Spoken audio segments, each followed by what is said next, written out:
Hello everyone. Before we start, make sure to like and subscribe to the channel, and leave a comment with where you're from and what time you're watching. That way, YouTube will keep showing you stories just like this one. Now, let's begin. Anyone who has driven through rural Minnesota in January knows exactly what I mean when I say the sky and the road become the same shade of white. That particular Monday, I was heading back to Duluth after visiting my mother in Bemidji, a 3-hour drive I had made dozens of times since finishing nursing school 6 years earlier. My graduating class from 2018 used to joke about how we scattered across the state like seeds in the wind, and I ended up at St. Luke's Hospital working night shifts in the ICU. The forecast had mentioned light flurries, nothing that would stop someone who grew up learning to drive on icy back roads before she could legally vote. I left my mother's house around 4 in the afternoon, figuring I would beat the worst of it. Maybe grab dinner at that little diner outside of McGregor before the final stretch home. The Subaru Outback had good tires, a full tank, and I had driven through worse conditions more times than I could count.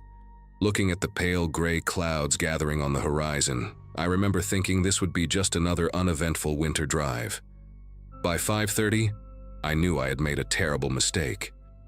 The light flurries had transformed into something vicious, sheets of snow driving sideways across Highway 2 with a fury that made my windshield wipers completely useless. I was crawling along at maybe 20 miles per hour, both hands gripping the steering wheel so tight my knuckles ached, my headlights barely cutting through the wall of white in front of me.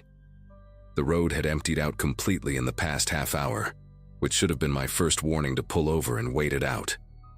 But the next town was supposedly only 15 miles ahead, and I convinced myself I could make it, that stopping on the shoulder in this visibility was more dangerous than pushing forward. That kind of logic sounds reasonable, until you feel your back tires lose traction on a patch of black ice hidden beneath fresh powder. The Subaru spun once, maybe twice, and then I was sliding sideways toward the ditch at the edge of the road. The impact with the snowbank jolted my entire body forward, and then everything went still, except for the howling wind rocking the car like it wanted to flip it over completely. I sat there for a long moment, just breathing, doing that quick mental inventory you do after an accident to make sure everything still works. Neck, spine, arms, legs, fingers, toes. Everything moved the way it should. The airbags had not deployed, which told me the impact was not as bad as it felt. But when I tried to reverse out of the snowbank, the wheels just spun uselessly against the ice beneath them. I shifted into drive, then reverse again, rocking the car back and forth the way my father taught me when I was 16. But the Subaru was wedged in at an angle that gave me no traction whatsoever. The snow was piling up against the driver's side door so fast I could watch it rising inch by inch through the window. I grabbed my phone from the cup holder and felt my chest tighten when I saw the screen. No signal, not even a single bar flickering in and out. This stretch of highway was notorious for dead zones, something I knew but had never worried about until this exact moment when it actually mattered. The temperature inside the car was already dropping, and I could see my breath forming little clouds in front of my face. I kept the engine running for the heat, watching the fuel gauge and calculating how long I could stay warm before I had to start rationing. The wind was screaming now, gusts that shook the entire vehicle and sent snow swirling past the windows in hypnotic spirals. I tried my phone again, holding it up toward the ceiling, then toward each window, searching desperately for a signal that simply was not there. My plan was to wait until another car passed, flag them down, get a tow, or at least a ride to somewhere with cell service. Except, no cars were passing. The road remained empty, swallowed by the storm, and every minute that ticked by made me feel more and more like I had slipped off the edge of the world into some frozen void where no one would ever find me. I told myself to stay calm, that this was Minnesota, that someone would come eventually, that people drove this highway all the time, even in bad weather. I just had to be patient and wait. Nearly 40 minutes passed before I saw headlights in my rearview mirror, 2 pale yellow beams cutting through the curtain of snow, like the eyes of some slow-moving animal. The relief that flooded through me was almost embarrassing. This overwhelming wave of gratitude toward a stranger I had not even seen yet. The vehicle slowed as it approached, and I could make out the shape of a pickup truck, one of those older models with the extended cab and rust creeping up along the wheel wells.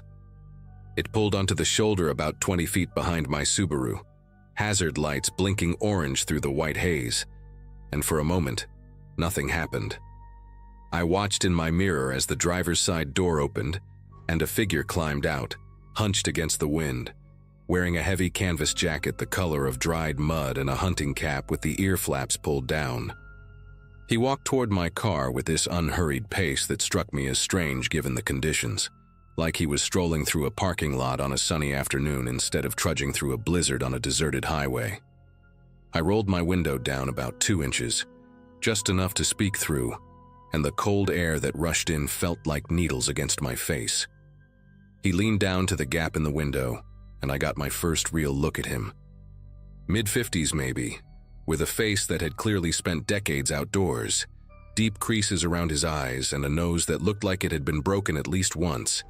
His eyes were this washed-out blue, almost gray, and they moved across my face in a way that made me feel like I was being inventoried rather than looked at. He smiled, showing teeth that were slightly too small for his mouth, and said he had seen me slide off about a mile back, that he had turned around to come help.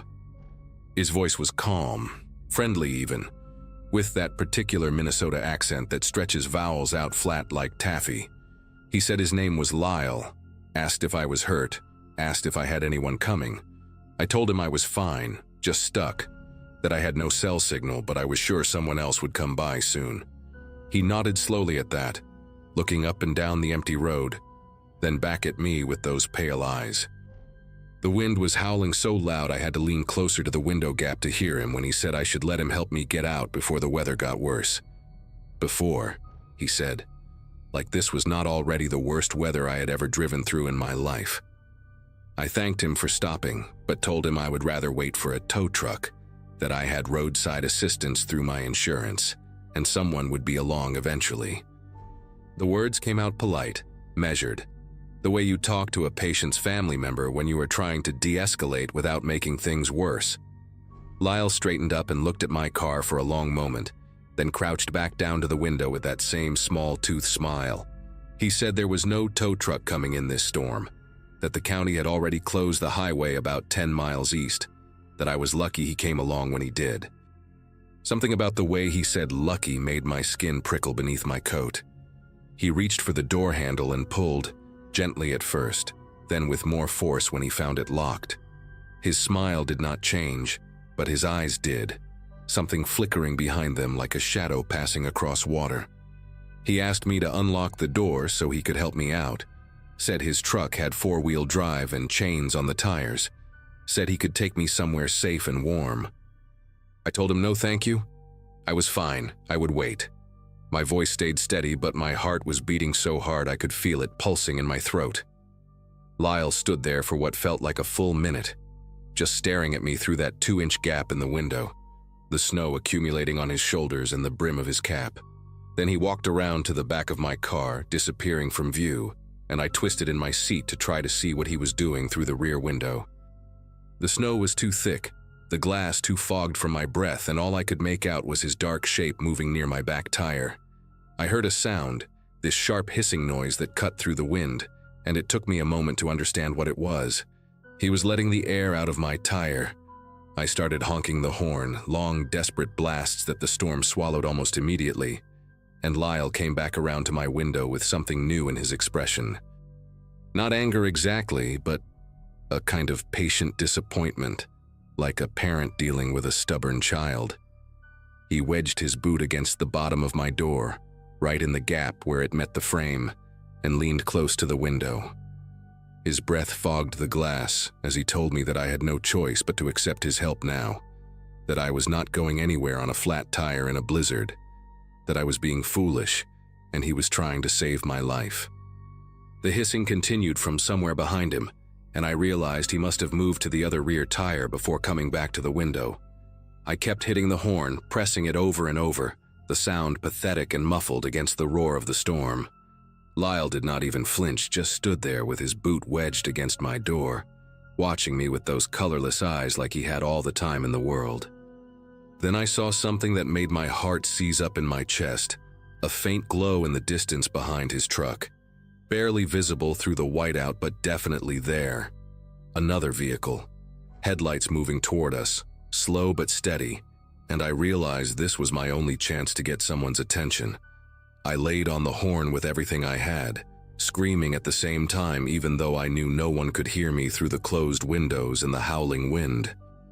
Lyle turned his head to look at the approaching lights, and for just a second I thought he might give up, might walk back to his truck and drive away before anyone saw what he was doing. Instead, he did something that still wakes me up at night sometimes when the wind blows hard enough against my bedroom window.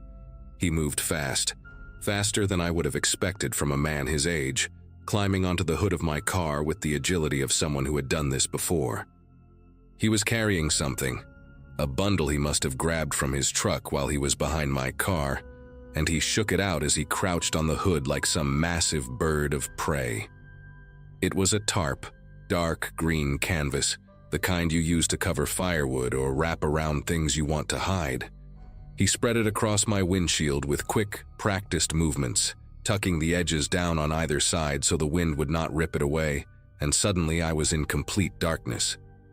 The weak gray light of the storm vanished entirely, replaced by this suffocating blackness that pressed against my eyes, like something solid. I could hear the other vehicle getting closer, the low rumble of its engine vibrating through the air, and I screamed and pounded on the windshield from the inside, trying to dislodge the tarp, trying to make any kind of commotion that might catch the driver's attention. But the tarp stayed in place, weighted down by the snow that was already accumulating on top of it, and I heard the other vehicle slow down, pause for a moment, and then keep going.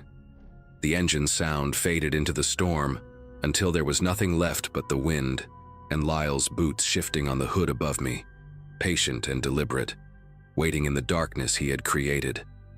Something clicked in my brain then, that survival instinct they say kicks in when you are truly cornered. I stopped screaming, stopped pounding, and forced myself to think.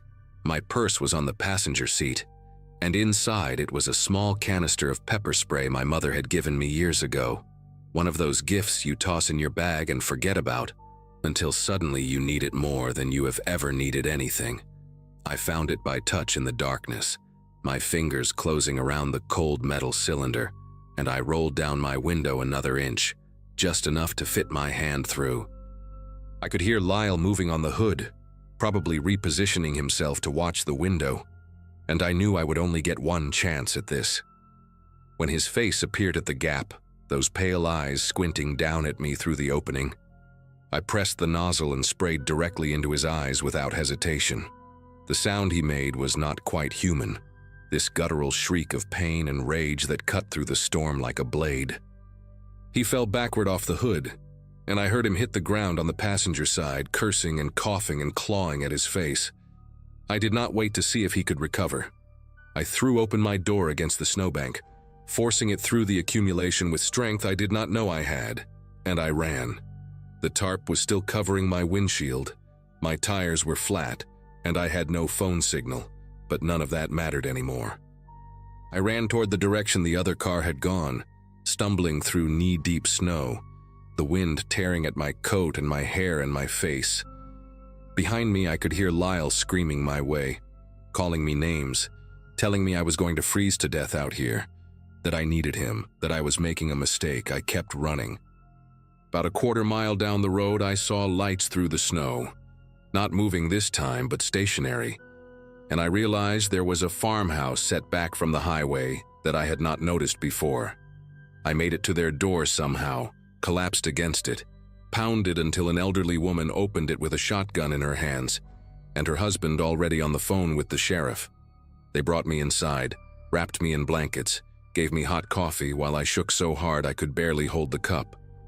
The sheriff's deputy, who arrived 40 minutes later, told me they found my car exactly where I left it. Tarp still on the windshield, 2 flat tires, but no sign of Lyle or his pickup truck anywhere on that stretch of highway. That was January of 2023. almost 2 years ago now. The police never found him, never even confirmed that someone matching his description lived anywhere in the county. The elderly couple, Frank and Margie Olson, told me later that they had heard rumors over the years about a man in a brown pickup who would cruise that stretch of highway during bad storms, looking for stranded drivers. They thought it was just one of those rural legends people tell to scare teenagers into checking their tires before winter. I think about what would have happened if my mother had not given me that pepper spray, if I had not remembered it was in my purse, if I had unlocked that door when he first asked me to. I think about the other car that drove past while I was screaming in the darkness, how close help was, and how completely invisible I had become. I still drive that highway when I visit my mother, but only in daylight now, only when the forecast is clear, and I always tell someone exactly when I am leaving and exactly when I should arrive. Sometimes, when I pass that spot where my car went into the snowbank, I slow down and look at the tree line, half expecting to see an old pickup truck idling there among the pines, waiting for the next storm to roll in.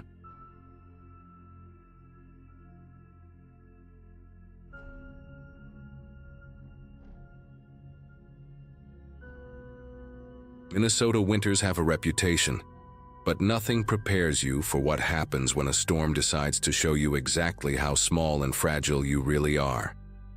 I learned that lesson on a Thursday in early December of 2022, somewhere along Highway 53 between Virginia and Eveleth, two towns most people have never heard of, unless they grew up in the Iron Range.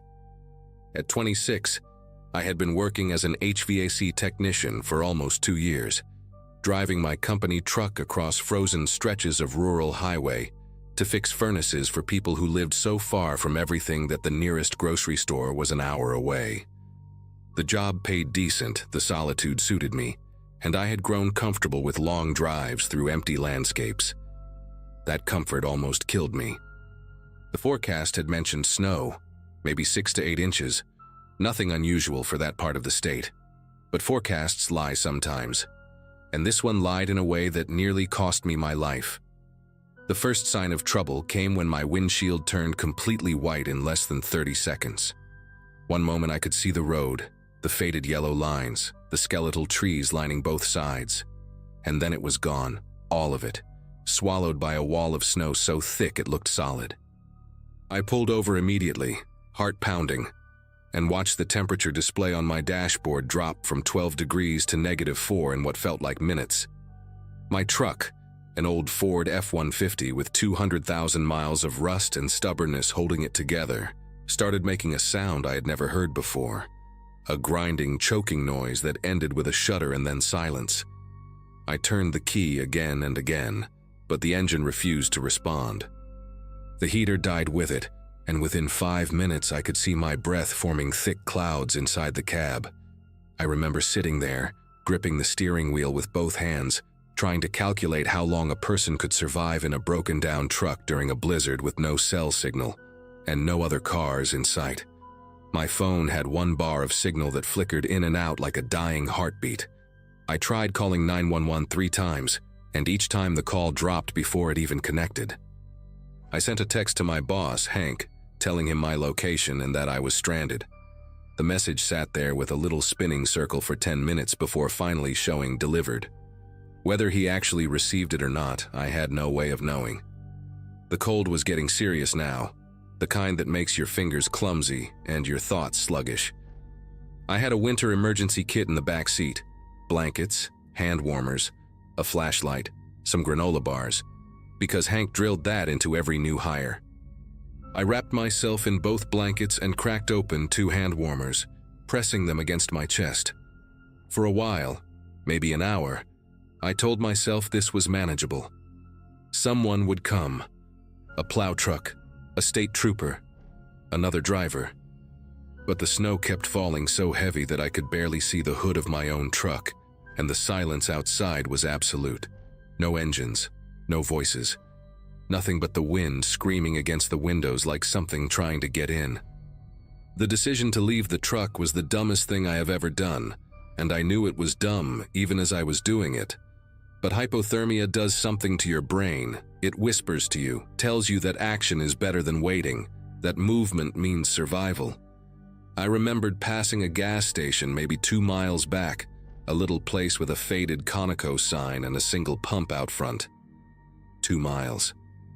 I had walked farther than that plenty of times. In my head, it made perfect sense. I would walk back, find the gas station, call for help from a warm building with a hot cup of coffee in my hands. I put on every layer I had. My work jacket, a hoodie underneath, 2 pairs of gloves, a beanie pulled low over my ears. I grabbed the flashlight and one of the blankets, wrapping it around my shoulders like a cape. When I opened the truck door, the wind hit me so hard I nearly fell backward. The cold was not just cold anymore. It was violence. It was a physical force that wanted to tear the heat right out of my body. I stepped out anyway, pulled the door shut behind me, and started walking in what I believed was the direction I had come from. The first 10 minutes were not so bad. I kept my head down, my chin tucked into my chest, and focused on putting one boot in front of the other. The road was somewhere beneath my feet. I could feel the firmness of asphalt under the snow, and I used that as my guide.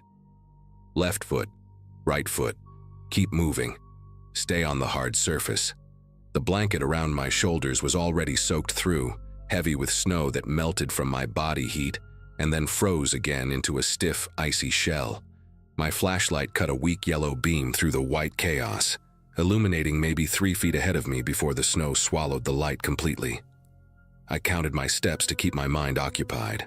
100, 200, 500. At around 800 steps, I realized I could no longer feel the road beneath me. The ground had become soft, uneven, and when I swept my boot sideways, I hit something that crunched, a frozen bush maybe, or the edge of a ditch. I stopped, turned around, and tried to find the road again. But there was no road. There was no anything. Just white in every direction, so thick and disorienting that I could not tell up from down, forward from backward. That was when the panic hit me, real and raw and absolute.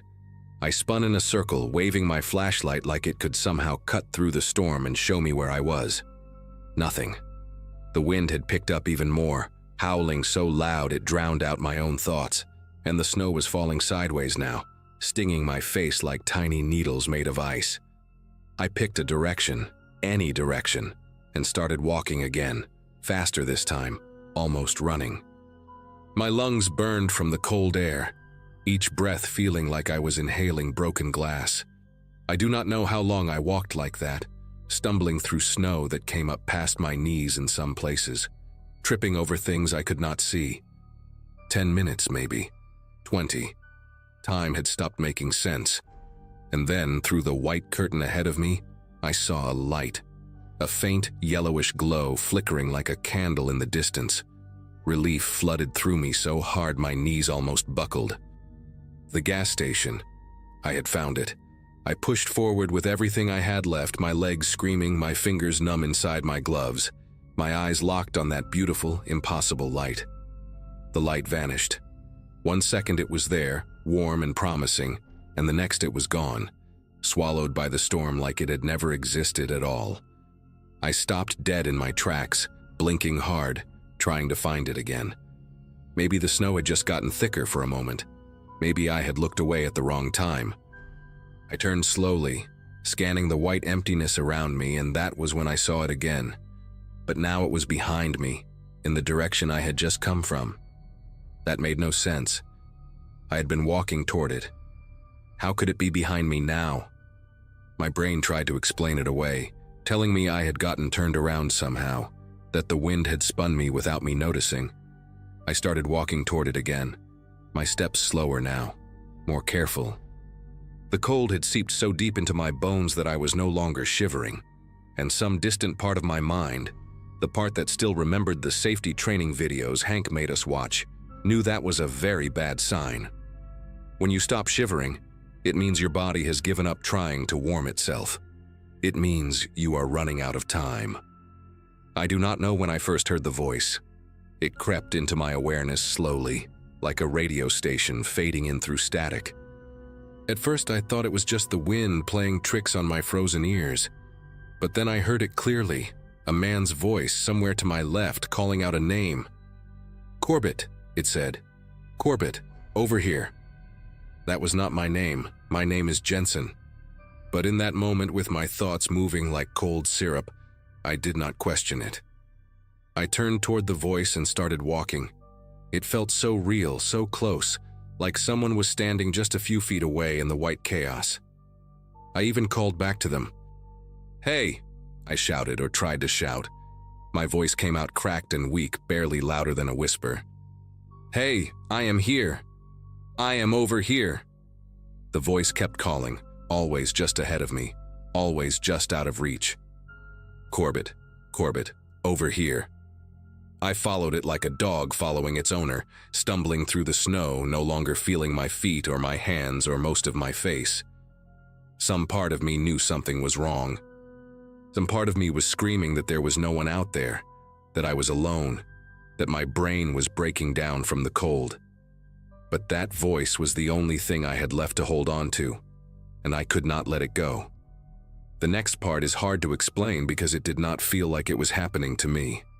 It felt like I was watching myself from somewhere outside my own body, floating a few feet above this stumbling, frozen man who used to be Jensen from Duluth. The voice had stopped calling for Corbett, and now it was talking directly to me, asking me questions, telling me things, having a full conversation like we were old friends catching up over beers. I answered it. I know I did because my throat was raw afterward, scraped dry from all the talking. I cannot remember most of what we discussed. Fragments come back to me sometimes, in dreams that jolt me awake covered in sweat. Something about my father, who died when I was 19. Something about a girl I dated in high school, Melissa Hartman, who I had not thought about in years. The voice knew things about me, personal things, and at the time that seemed perfectly normal. Of course it knew. Of course this stranger in the storm knew about the time I crashed my bike into a mailbox when I was 7, or the night I cried in my truck after my dad's funeral because I could not cry in front of my mom. It all made sense in the way that dreams make sense, logical until you wake up and realize none of it was real. At some point I got hot. That sounds insane given the circumstances, but I remember the heat washing over me like I had stepped into a sauna. My jacket felt suffocating, my hoodie underneath like a wool blanket wrapped too tight. I needed to get them off. I needed air on my skin. I fumbled with the zipper of my jacket, my fingers so clumsy they felt like they belonged to someone else, and I managed to pull it open. The relief was immediate, a rush of cool air against my chest that felt like heaven. I shrugged the jacket off my shoulders and let it fall into the snow behind me. The blanket was already gone. I had dropped it somewhere, sometime. I could not remember when. My hoodie came off next, and then I was standing in the blizzard in nothing but a thin flannel shirt, and I felt perfect. I felt warm and comfortable and sleepy, so incredibly sleepy. The voice was still there, quieter now, more soothing. It told me I had been walking for so long. It told me I deserved a rest. Just a minute, it said. Just sit down for 1 minute and catch your breath, and then you can keep going. That sounded reasonable. That sounded like exactly what I needed. I sat down in the snow. Or maybe I fell. The line between intention and accident had blurred into nothing by then. The ground was soft and cold, but the cold did not bother me anymore. Nothing bothered me. I lay back, looking up at the white sky, watching the snowflakes fall toward my face in slow motion. They landed on my cheeks, my forehead, my open eyes, and I did not blink. The voice was still talking, but I could not make out the words anymore. It had become a hum, a gentle lullaby wrapping around me like a warm blanket. I thought about my mom, how worried she would be when I did not come home. I thought about Hank, wondering if he ever got my text. I thought about the gas station with the faded Conoco sign, how close it had seemed, how sure I had been that I could make it. My eyes started to close. The white world around me faded to gray, then to black, and the last thing I remember thinking was how peaceful it all felt. No more walking, No more cold. No more anything. Just sleep. Endless and perfect, pulling me down into somewhere warm and dark and quiet. I woke up in a hospital in Virginia 3 days later with frostbite on 7 of my fingers and both of my ears. A nurse told me I was lucky to be alive, that the search and rescue team had found me less than 20 minutes after I collapsed, following my footprints from the truck. She said it like it was a simple thing, like tracing a straight line through the snow. But when I talked to the paramedic who found me, a guy named Gentry with kind eyes and a thick gray beard, he told me a different story. He said my footprints did not make any sense. He said I had walked in circles, big looping circles over and over again, carving patterns into the snow like I was performing some kind of ritual. He said they found my jacket and my hoodie scattered 30 feet apart, and the blanket even farther, like I had been shedding pieces of myself along the way. And he said, "This is the part that still keeps me up at night, that when they found me lying in the snow, my lips were moving. I was talking to someone who was not there, having a full conversation, gesturing with my frozen hands like I was making a point in an argument. He asked me who I was talking to. I told him I did not remember. That was a lie. I remember exactly who I was talking to. I just do not know how to explain that the voice sounded exactly like my father, dead for 7 years, telling me it was okay to rest, that he would stay with me until I fell asleep. The doctors told me I lost the tips of 2 fingers on my left hand, the pinky and the ring finger just above the first knuckle. My ears healed eventually, though the left one still gets numb in cold weather and probably always will. I spent 2 weeks in that hospital, most of it hooked up to machines that beeped every few seconds and drove me half crazy. My mom drove up from Iowa the day after they found me and did not leave my side until I was discharged. She cried a lot, which made me cry, which made her cry more. Hank came to visit twice, brought me a card signed by everyone at the company, and told me my job would be waiting whenever I was ready. I went back to work 3 months later, but I do not take the rural routes anymore. I stay in Duluth now, fixing furnaces in apartment buildings and office complexes, places where the nearest gas station is a 5-minute walk and cell service never drops. Some of my co-workers think I got soft. Maybe I did. I do not care. I know what waits out there in the empty places when the cold decides to show you what you really are. I still think about that day more than I would like to admit. Sometimes when I am falling asleep at night, I hear the wind howling, and I am back in that white emptiness, following a light that does not exist toward a voice that should not be there. I talked to a therapist about it for a while. She said the hallucinations were a normal response to severe hypothermia, that my brain was shutting down and pulling up memories to keep me company while it happened. That makes sense. That is the scientific explanation, and I believe it. But there is another part of me, a small and stubborn part that I cannot quite silence, that wonders how a dying brain could know exactly what my father's voice sounded like, how it could remember the specific way he used to say my name, the cadence of his words, the warmth underneath his tone. The doctors say I was alone out there in the snow, walking in circles, talking to nobody. And I am sure they are right. I am sure of it. But sometimes, late at night, when the house is quiet and the winter wind rattles my windows, I am not so sure anymore. I am not sure at all.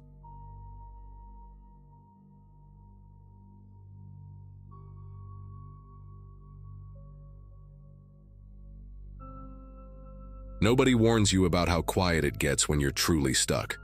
Not stuck in traffic, not stuck waiting for a tow truck in a parking lot, but stuck in the middle of nowhere with snow piling up around your car and no way to call anyone. I keep replaying that night in my head, trying to figure out what I could have done differently, and the answer is everything. My name is Heather, and I turned 34 last spring, which means I've been driving Michigan winters for almost 2 decades. I'm not careless, I'm not reckless, and I've never been the type to ignore a weather warning. But on that Saturday in January, I made one stupid decision after another, and by the time I realized how badly I'd messed up, it was way too late to fix any of it. I was coming back from my cousin's wedding in Traverse City, a 2.5-hour drive that should have been simple, and all I wanted was to sleep in my own bed instead of paying another $150 for a hotel room. The drive started fine. Highway 131 was clear for the first hour, just wet pavement and the occasional gust of wind rocking my Chevy Equinox. I'd checked the radar obsessively before leaving, and there was supposed to be a window of calm weather until around 10. The snow started earlier than predicted, right around 8:30, and within 20 minutes it went from light flurries to a full whiteout. I slowed down, turned my high beams off because they were just reflecting back at me, and tried to stay calm. When my GPS announced a faster route to avoid an accident on the highway, I took the exit without really thinking about it. The app said I'd save almost 30 minutes, and at that point I just wanted to get home as fast as possible. The road it sent me down looked fine at first, recently plowed, lined with pine trees heavy with snow. I didn't notice when the pavement turned to gravel, or when the tire tracks I was following got shallower and shallower until they disappeared completely. The GPS kept telling me to continue straight, so I did. The road narrowed, and the snow was deeper here, untouched by any plow. My Equinox handled it okay at first, the four-wheel drive doing its job, but I was going maybe 15 miles an hour and my knuckles were white on the steering wheel. I remember thinking I should turn around, but there was nowhere to do it safely. The road was barely wide enough for one car, with steep ditches on both sides hidden under the snow. I told myself I'd find a driveway or a wider spot ahead, somewhere I could do a 3-point turn and get back to the highway. The GPS said I only had 11 miles left on this road before it connected to another county route. 11 miles. That's nothing. I could do 11 miles. I kept repeating that to myself like a prayer while the wind howled and the snow flew sideways across my headlights. I never saw the curve. 1 second I was crawling forward, squinting through the windshield, and the next my front tires hit something under the snow, maybe a rock or a frozen rut, and the car jerked hard to the right. I overcorrected, felt the back end swing out, and then I was sliding. It happened so fast that I didn't even have time to scream. The Equinox went off the road and down into what I later realized was a shallow ravine, maybe 6 or 7 feet deep. The impact wasn't violent, more like sinking into a snowbank, but when I tried to reverse, the wheels just spun uselessly. I put it in drive, tried rocking back and forth, but I was stuck. Completely, hopelessly stuck. I sat there for a full minute just breathing, my heart pounding so hard I could feel it in my throat. Then I grabbed my phone to call for help and saw the 2 words that changed everything. No service. I tried moving the phone around, holding it up to the window, even cracking the door open and sticking my arm out into the freezing air. Nothing. Not a single bar. I was somewhere in the middle of rural Michigan on an unmaintained service road that probably hadn't seen traffic in weeks, and nobody knew where I was. I'd texted my roommate before leaving Traverse City to say I was on my way, but I hadn't mentioned the detour. My gas tank was at a quarter full, maybe enough to run the heat for a few hours if I was careful. The temperature outside was dropping fast, and the wind was making it feel even colder. I turned off the engine to conserve fuel and sat in the darkness, listening to the storm rage around me. The car creaked and groaned as gusts of wind battered it from all sides. Snow was already starting to pile up against the driver's side door. I checked the time on my phone. 9:47. It was going to be a long night. For the next hour, I cycled the engine on and off, running the heat for 10 minutes, then turning it off for 20. I rationed my water bottle and ate the granola bar I'd stuffed in my purse at the wedding reception. I kept checking my phone obsessively, hoping for even 1 bar of signal, but there was nothing. Around 11, I was starting to accept that I might have to wait until morning for someone to find me. I was scared, but I was also weirdly calm, like my brain had decided that panicking wouldn't help, so it just shut that part off. That's when I saw the headlights. They appeared in my rearview mirror first, 2 yellowish beams cutting through the snow maybe half a mile back. I sat up straight, my heart suddenly racing. Someone else was on this road. Someone who might have a phone that worked, or who could drive me to the nearest gas station. I turned my hazard lights on and started honking the horn, short bursts every few seconds, praying they would see me. The vehicle came closer, moving slow through the snow, and I could see it was a pickup truck, one of those big Ford F-150s with the extended cab. It stopped about 50 feet behind me, headlights still on, engine running. I waited for the driver to get out to come check on me, but nothing happened. The truck just sat there, idling, for what felt like forever but was probably only 2 or 3 minutes. I remember feeling confused more than anything. Why wasn't he getting out? Maybe he was on the phone calling for help. Maybe he was trying to figure out the best way to approach. I flashed my hazards again and gave another honk, a longer one this time. Still nothing. Then, slowly, the truck started moving again. Not toward me on the road, but off to the side, crunching through the deep snow until it was positioned perpendicular to the road itself. The driver cut the wheel and maneuvered the F-150 until it was completely blocking any path forward or back. Only then did the door open. A man stepped out. He was big, tall and heavy-set, wearing a dark coat and one of those knit caps pulled low over his forehead. I couldn't see his face clearly because his headlights were behind him, turning him into a silhouette against all that white snow. He stood there for a moment just looking at my car. Then he reached back into his truck and pulled something out. It took me a second to recognize what it was, a tire iron, the kind with the cross shape that you use to loosen lug nuts. He held it loosely in his right hand, tapping it against his thigh as he started walking toward me. Not rushing, not running, just this slow, deliberate walk like he had all the time in the world. The relief I'd felt when I saw his headlights was completely gone now.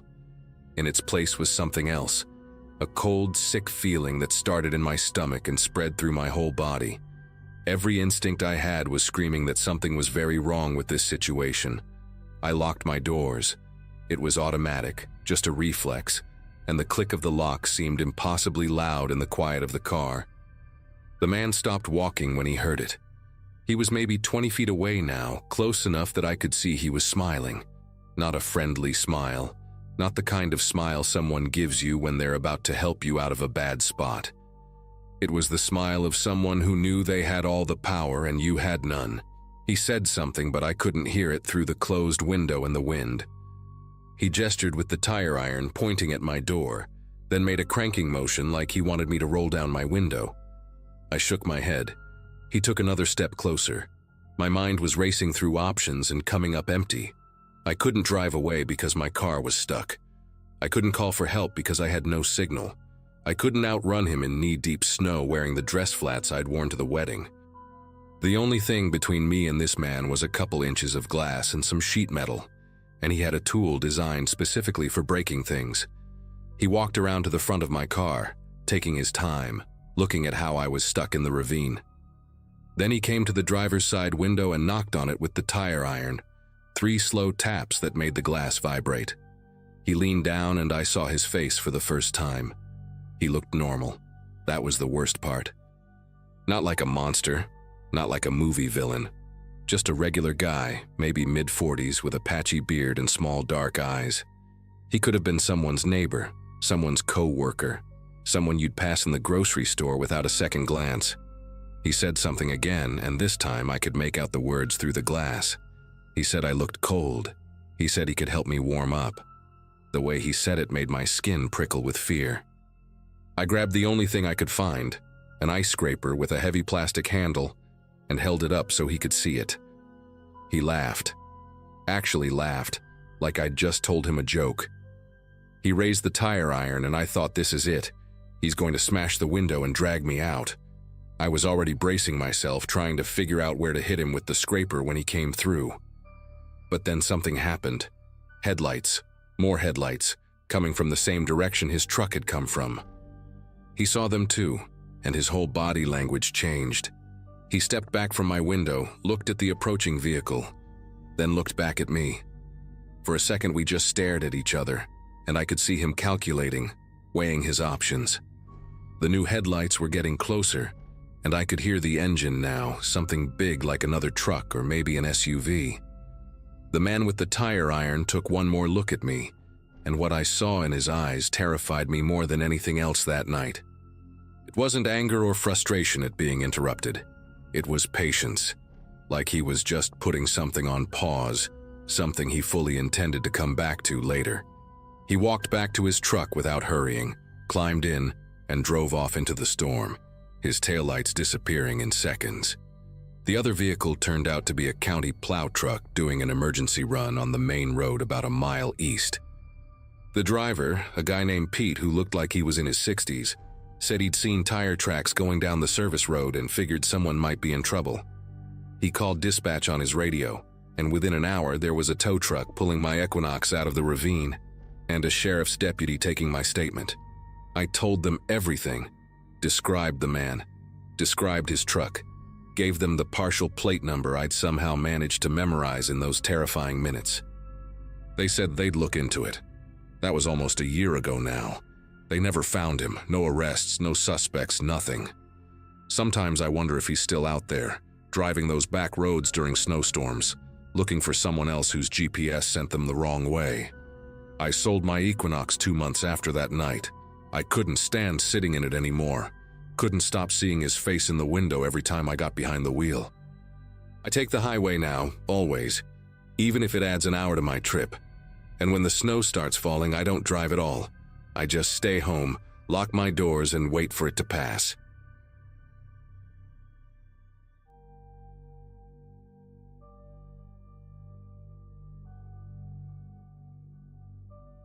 February in northern Wisconsin had always been unforgiving, but I had no idea what was waiting for me on that Saturday night in 2024. My name is Connor Aldrich, and at the time I had just wrapped up my 10th year working as a site supervisor for a construction company based out of Ashland. My wife had left 3 days earlier to visit her sister in Milwaukee, taking our dog with her, which meant I had the house to myself when the blizzard warning started rolling in. Our place sat about 2 miles outside the main town, a modest ranch-style home my grandfather built in the 60s, surrounded by nothing but white pine and silence. The forecast called for 18 inches minimum, with winds gusting up to 50 miles per hour. By late afternoon, I had already stocked up on firewood, filled the bathtub with water in case the pipes froze, and resigned myself to a weekend of bad television and canned soup. The snow began falling around 4 in the afternoon, gentle at first, almost peaceful, before transforming into something violent and horizontal by nightfall. By 9 that evening, I could barely see the outline of my own mailbox from the living room window, and that mailbox stood maybe 30 feet from the house. The wind screamed through the trees with a sound like freight trains, and every few minutes I heard branches cracking somewhere in the darkness, snapping under the weight of ice and snow. I had the fireplace going strong, a Packers game playing on low volume, and a half-finished beer warming in my hand. The power had flickered twice already but held steady, which felt like a small miracle given how the storm was raging outside. My phone showed no service, not unusual out here during bad weather, when the cell towers got overwhelmed or damaged. I remember feeling grateful that I had nowhere to be, no reason to venture out into that white chaos. The isolation felt comfortable, even cozy, the way it does when you know you are safe inside while nature throws its worst tantrum just beyond your walls. That sense of safety would not last much longer. The pounding started around 10:15. Not a knock, pounding. 3 heavy strikes against the front door that cut straight through the noise of the storm and made me jump hard enough to spill beer down my shirt. My first thought was that a branch had blown against the house, maybe slammed into the doorframe with the wind. But then it came again, deliberate and rhythmic, and I heard voices. Muffled, barely audible over the howling gusts, but definitely human voices calling out from my front porch. I muted the television and stood there in the sudden silence of my living room, heart beating fast, trying to make sense of what I was hearing. Nobody should have been out in that storm. The roads had been closed since 7. The county sheriff had announced it on the radio, and my driveway alone was a 1/4 mile of unplowed gravel that would have buried any normal vehicle up to its axles. I grabbed the baseball bat I kept by the coat closet, an old Louisville Slugger from my high school days, and approached the door slowly, keeping to the side of the window. Through the frosted glass panel beside the door, I could make out 2 figures standing on my porch, bundled in dark clothing with bright strips of reflective material on their shoulders and chests. One of them leaned close to the door and shouted something I could not quite hear, then pounded again. 3 more strikes that rattled the door in its frame. I flipped on the porch light, which barely cut through the swirling white chaos outside, and called out asking who was there. A man's voice came back, loud and insistent, identifying himself as emergency services and saying I needed to evacuate immediately. He said something about structural collapse risks, that the county had issued mandatory evacuations for this area, that I needed to come with them right now. The woman beside him nodded vigorously, her face half hidden behind a scarf, and pointed toward the darkness behind them where I assumed their vehicle must have been parked. Something about the whole scene made the hair on my arms stand straight up, though I could not have told you exactly why in that moment. I asked them to hold up their identification to the window, and the man complied, pressing a laminated badge against the glass. The porch light caught it just enough for me to read the words, Bayfield County Emergency Management, printed across the top with a photo and a name I could not quite make out. It looked official at first glance, but something was wrong. The badge had no hologram, no embossed seal, nothing that matched the credentials I had seen on actual county workers who came through our construction sites for inspections. The photo seemed slightly off-center, printed on regular paper and slipped into a plastic sleeve you could buy at any office supply store. I looked past him toward where their vehicle should have been, and saw only a dark shape maybe 50 feet back. No flashing lights, no emergency markings, just what looked like a regular pickup truck with the headlights off. Real rescue teams would have arrived in marked vehicles with strobes blazing, especially in conditions this bad. Real rescue teams would have called ahead using emergency broadcast systems or knocked on doors with police escort. These two had appeared out of nowhere in the middle of a blizzard with homemade badges and a civilian truck, telling me I needed to leave my warm house immediately. The man started talking faster when I did not open the door, his voice taking on an edge of frustration that did not sound like concern for my safety. He said the roof could cave in any minute, that 3 other houses in the area had already collapsed, that I was putting myself in serious danger by staying inside. The woman chimed in, saying they had a warming shelter set up at the community center, and that I needed to come now, right now. There was no time to wait. I noticed she kept glancing to her left, back toward that dark truck, like she was checking on something or someone. I told them I appreciated the warning, but my house was solid, built to withstand Wisconsin winters for 60 years, and I would take my chances. The man's whole demeanor changed then.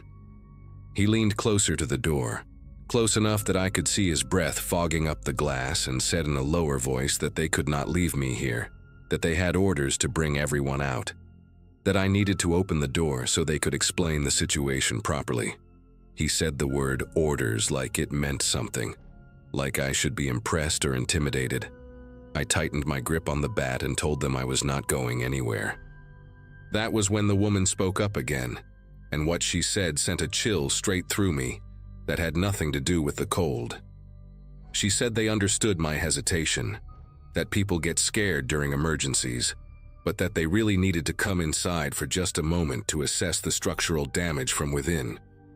She said it would only take 5 minutes, that they had thermal imaging equipment in the truck that could detect stress fractures in the foundation, and they needed to check my basement. Her voice was calm, almost soothing, like she was reading from a script she had practiced many times before. The man nodded along, and actually put his hand on the door handle, giving it a slow experimental turn. The deadbolt held, thank God, but the fact that he tried it at all made my heart start hammering against my ribs. I backed up a few steps and shouted through the door that if they did not leave my property immediately, I would call the police. The man laughed at that, a short, ugly sound, and said good luck getting through to anyone tonight, that the phone lines were down across the whole county, that they were the only help available for miles around. He said it like a threat, like he wanted me to understand just how alone I really was out here. I retreated to the kitchen, keeping my eyes on the front door, and grabbed the landline phone from its cradle on the wall. Dead silence, no dial tone, just like he said. My cell phone still showed no service, the little icon at the top of the screen completely empty. I felt a wave of panic rising in my chest and forced myself to breathe slowly, to think clearly, to not let fear make my decisions for me. The pounding started again, harder this time, and I heard the man yelling that they were running out of time, that the storm was getting worse, that I was being unreasonable. Between his shouts, I could hear them talking to each other in low voices I could not make out. And then I heard footsteps moving off the porch, crunching through the snow around the side of the house. They were circling the property, checking the windows, looking for another way in. I moved quickly through each room on the ground floor, confirming that every window was locked, every latch secured. When I reached the back door in the mudroom, I found the woman standing right there on the other side of the glass, her face inches from the window, staring directly at me with eyes that held no warmth at all. She did not say anything, just stood there watching me through the frost-covered glass while the snow swirled around her like a white curtain. I stepped back and nearly tripped over a pair of work boots, catching myself on the washing machine. She tilted her head slightly, almost curious, then raised one gloved hand and tapped a finger against the window 3 times. Slow, deliberate, patient. I heard the man's voice calling from somewhere around the front of the house, asking if she had found anything, and she turned away without answering and disappeared back into the storm. My hands were trembling as I checked the lock on the mudroom door, confirmed it was secure, then dragged a heavy wooden bench in front of it for good measure. I needed to get help, needed to reach someone, but every form of communication I had was dead or useless. Then I remembered the old CB radio in the basement, the one my grandfather had installed decades ago for emergencies exactly like this one. I had not used it in years, was not even sure it still worked, but it ran on its own battery backup and operated on frequencies that had nothing to do with cell towers or phone lines. I grabbed a flashlight from the kitchen drawer and descended the basement stairs as quietly as I could, wincing at every creak of the old wooden steps. The basement was cold and dark, filled with the smell of dust and old concrete, and I had to navigate past stacks of storage boxes and forgotten furniture to reach the workbench where the radio sat. The unit looked ancient, all brown plastic and silver dials, but when I flipped the power switch, a small red light blinked on, and I nearly cried with relief. I picked up the handset and started cycling through channels, calling out for anyone who could hear me, identifying myself and my address and saying I had intruders on my property, pretending to be emergency services. Static answered me on the first 3 channels, then the 4th, then the 5th. On channel 9, I finally heard a voice crackle through, a woman asking me to repeat my location. I gave her my address again and explained the situation as quickly as I could. 2 people claiming to be county emergency workers, fake badges, no marked vehicle, trying to force their way into my home. There was a pause, then the woman said she was patching me through to the Bayfield County Emergency Dispatch. After what felt like an eternity, a man's voice came on the line and asked me to describe what was happening. When I finished, he was quiet for a long moment before speaking again. He said no evacuation teams had been dispatched anywhere in the county tonight. He said all emergency personnel were grounded due to the severity of the storm. He said whoever was outside my house, they were not with any government agency he knew of. The dispatcher told me to stay on the line, to keep the doors locked, and that he would try to get a sheriff's deputy to my location as soon as the roads allowed. But that could be hours, maybe longer, depending on the storm. He asked if I had any weapons in the house, and I told him about the bat and the hunting rifle my father left me, still locked in a cabinet upstairs. He said to get the rifle, load it, and make it clear to anyone trying to enter that I was armed and prepared to defend myself. His voice was steady, but I could hear the urgency underneath, the understanding that I was on my own for now, and that the situation was serious. I thanked him and set the handset down on the workbench, leaving the channel open, then made my way back upstairs as quietly as I could. The house was darker now. The power had finally gone out while I was in the basement, and I had to navigate by flashlight through rooms that suddenly felt unfamiliar and hostile. I retrieved the rifle from the upstairs closet, loaded it with hands that refused to stay steady, and crept back down to the living room. Through the front window, I could see both figures standing in my driveway now, conferring with each other near their truck, their silhouettes barely visible through the driving snow. They seemed to be arguing about something, gesturing toward the house, toward the road, toward each other. I made a decision then that might have been stupid, but felt necessary. I switched on the porch light, unlocked the front door, and opened it just wide enough to show myself standing there with the rifle raised and pointed directly at them. I shouted over the wind that I had contacted the county sheriff, that deputies were on their way, and that if they set foot on my property again, I would shoot them where they stood. The man took a step toward me, and I chambered around with a sound that cut through the storm like a thunderclap. He stopped. The woman grabbed his arm and pulled him back, saying something I could not hear, and for a long moment nobody moved. Then, without another word, they both turned and walked back to their truck.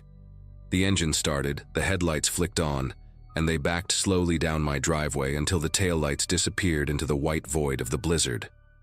I stood there in the doorway for another 5 minutes, rifle still raised, watching the empty space where they had been, before finally stepping back inside and locking the door behind me. My whole body was shaking, not from cold, but from the adrenaline that had no place left to go. The sheriff's deputy did not arrive until almost 6 in the morning, after the worst of the storm had passed and the plows had managed to clear the main roads. His name was Russell Engel, a broad-shouldered man in his 50s with a gray mustache and tired eyes that suggested he had been dealing with emergencies all night. I showed him the footprints around my house, though the snow had filled most of them in, and described everything that had happened in as much detail as I could remember. He took notes without interrupting, nodding occasionally, his expression growing darker as the story went on. When I finished, he told me I was not the first call he had received that night. 2 other homes in isolated parts of the county had reported similar encounters. Strangers claiming to be emergency workers, insisting residents evacuate immediately, becoming aggressive when refused entry. One elderly woman had actually opened her door, and by the time a neighbor checked on her the next day, her house had been stripped of valuables and she was found locked in her own basement, dehydrated but alive. Deputy Engel said they were working with state police to identify the suspects, that the fake badges and the pickup truck matched descriptions from the other incidents, but so far no arrests had been made. He gave me his card and told me to call if I remembered anything else or if the strangers came back. They never did come back, at least not to my house. 6 weeks later, I read in the local paper that 2 people had been arrested in connection with a string of burglaries targeting rural homes during severe weather events. Their method was always the same: wait for a major storm, cut phone lines if possible, show up in fake emergency gear, and convince people to leave their homes unprotected. If the residents refused, they would move on to easier targets, but sometimes they got more aggressive. The article did not show their faces, but it mentioned a man and a woman in their late 30s, both with prior convictions for theft and fraud. I never found out for certain if they were the same pair who stood on my porch that night, but I believe they were. My wife came home 2 days after the storm and I told her everything, and for months afterwards she refused to stay in the house alone. We installed a security system that spring, added motion sensor lights around the entire property, and I taught her how to use the CB radio just in case.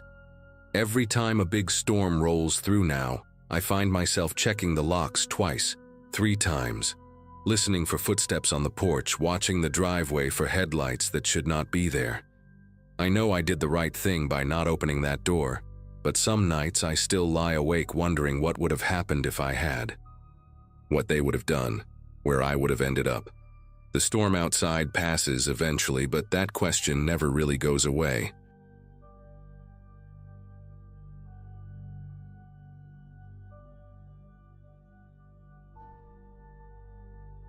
My grandmother left me 40 acres of farmland outside of Bozeman, Montana, when she passed in the spring of 2017. At 26, inheriting a farmhouse seemed like a better deal than paying rent in Portland, where I had lived since graduating college. Most of my friends thought I had lost my mind, moving alone to a place where the nearest neighbor was 3 miles down a dirt road, and the closest grocery store required a 40-minute drive. But something about the silence called to me, the way darkness actually meant darkness out there, not the orange glow of streetlights bleeding through curtains. I had been on the property for about 8 months when winter arrived in full force, and I believed I understood what isolation truly meant. I was wrong about that. You do not understand isolation until a blizzard erases every familiar landmark, until the road vanishes and the fences disappear, and your farmhouse becomes the only thing that exists in an endless white void. That morning, the weather radio had been spitting warnings about an incoming storm system since before dawn. By noon, snow fell in thick curtains that cut visibility down to maybe 20 feet. I had done everything right, stocked the pantry with canned goods, filled the generator with fuel, brought extra firewood inside, charged my phone to full. The farmhouse itself was solid, built by my great-grandfather in 1952, with walls thick enough to muffle the wind, and a wood-burning stove that could heat the entire first floor. Around 3 in the afternoon, I stood at the kitchen window watching the world erase itself, feeling that particular smugness of being prepared while nature threw its worst at the walls. The wind screamed so loud I could feel it vibrating in my chest. That is probably why I did not hear him at first, why his moaning had to rise above the storm before it finally broke through to me, a sound so human and desperate that it cut straight through the howling chaos outside. I thought I was imagining it at first. When you live alone in a place that quiet, your brain starts inventing sounds just to fill the emptiness. But then I heard it again, louder, a man groaning in pain somewhere close to the house. I grabbed the flashlight from the drawer by the sink and moved to the front door, pressing my ear against the cold wood. The moaning continued, raw and agonized, coming from directly outside on the porch.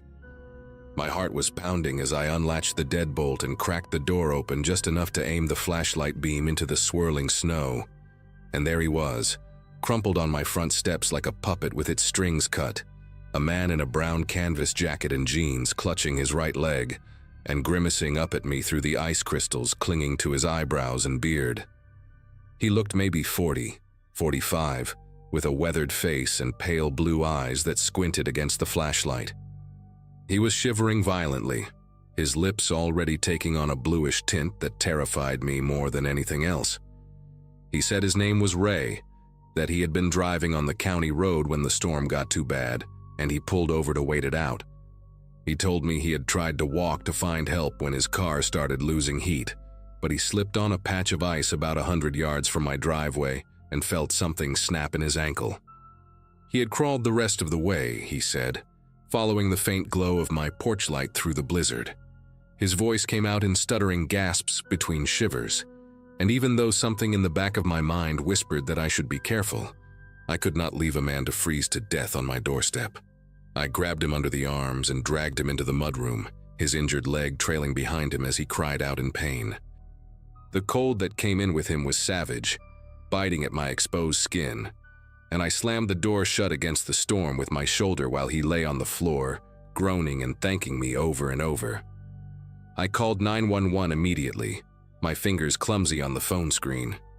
The dispatcher told me what I already knew, that the roads were impassable and emergency services were stretched thin across the county. She said they would send someone as soon as conditions allowed, but that could be hours, maybe longer. She asked me to keep him warm, elevate the injured leg, watch for signs of severe frostbite. When I hung up, Ray was watching me from the mudroom floor with those pale blue eyes, and he smiled in a way that was probably meant to be grateful, but came across as something else, something I could not quite name. I helped him hop into the living room, his arm slung over my shoulder, his weight pressing against me as he winced with every movement. I got him settled on the couch near the wood stove, wrapped him in the heavy wool blanket my grandmother had kept draped over the armchair, and went to the kitchen to make coffee. That was when I noticed the first thing that did not add up. From the kitchen window, I could see the side of the porch and part of the front yard, visibility slightly better now that the wind had shifted direction. I looked at the spot where Ray claimed he had crawled up the steps, expecting to see some kind of trail, A disturbed path in the snow, marks from his hands and knees. But the snow on the steps looked smooth, almost untouched except for the mess we had made dragging him inside. I told myself the storm must have covered his tracks in the minutes between his arrival and when I looked, but the math did not work.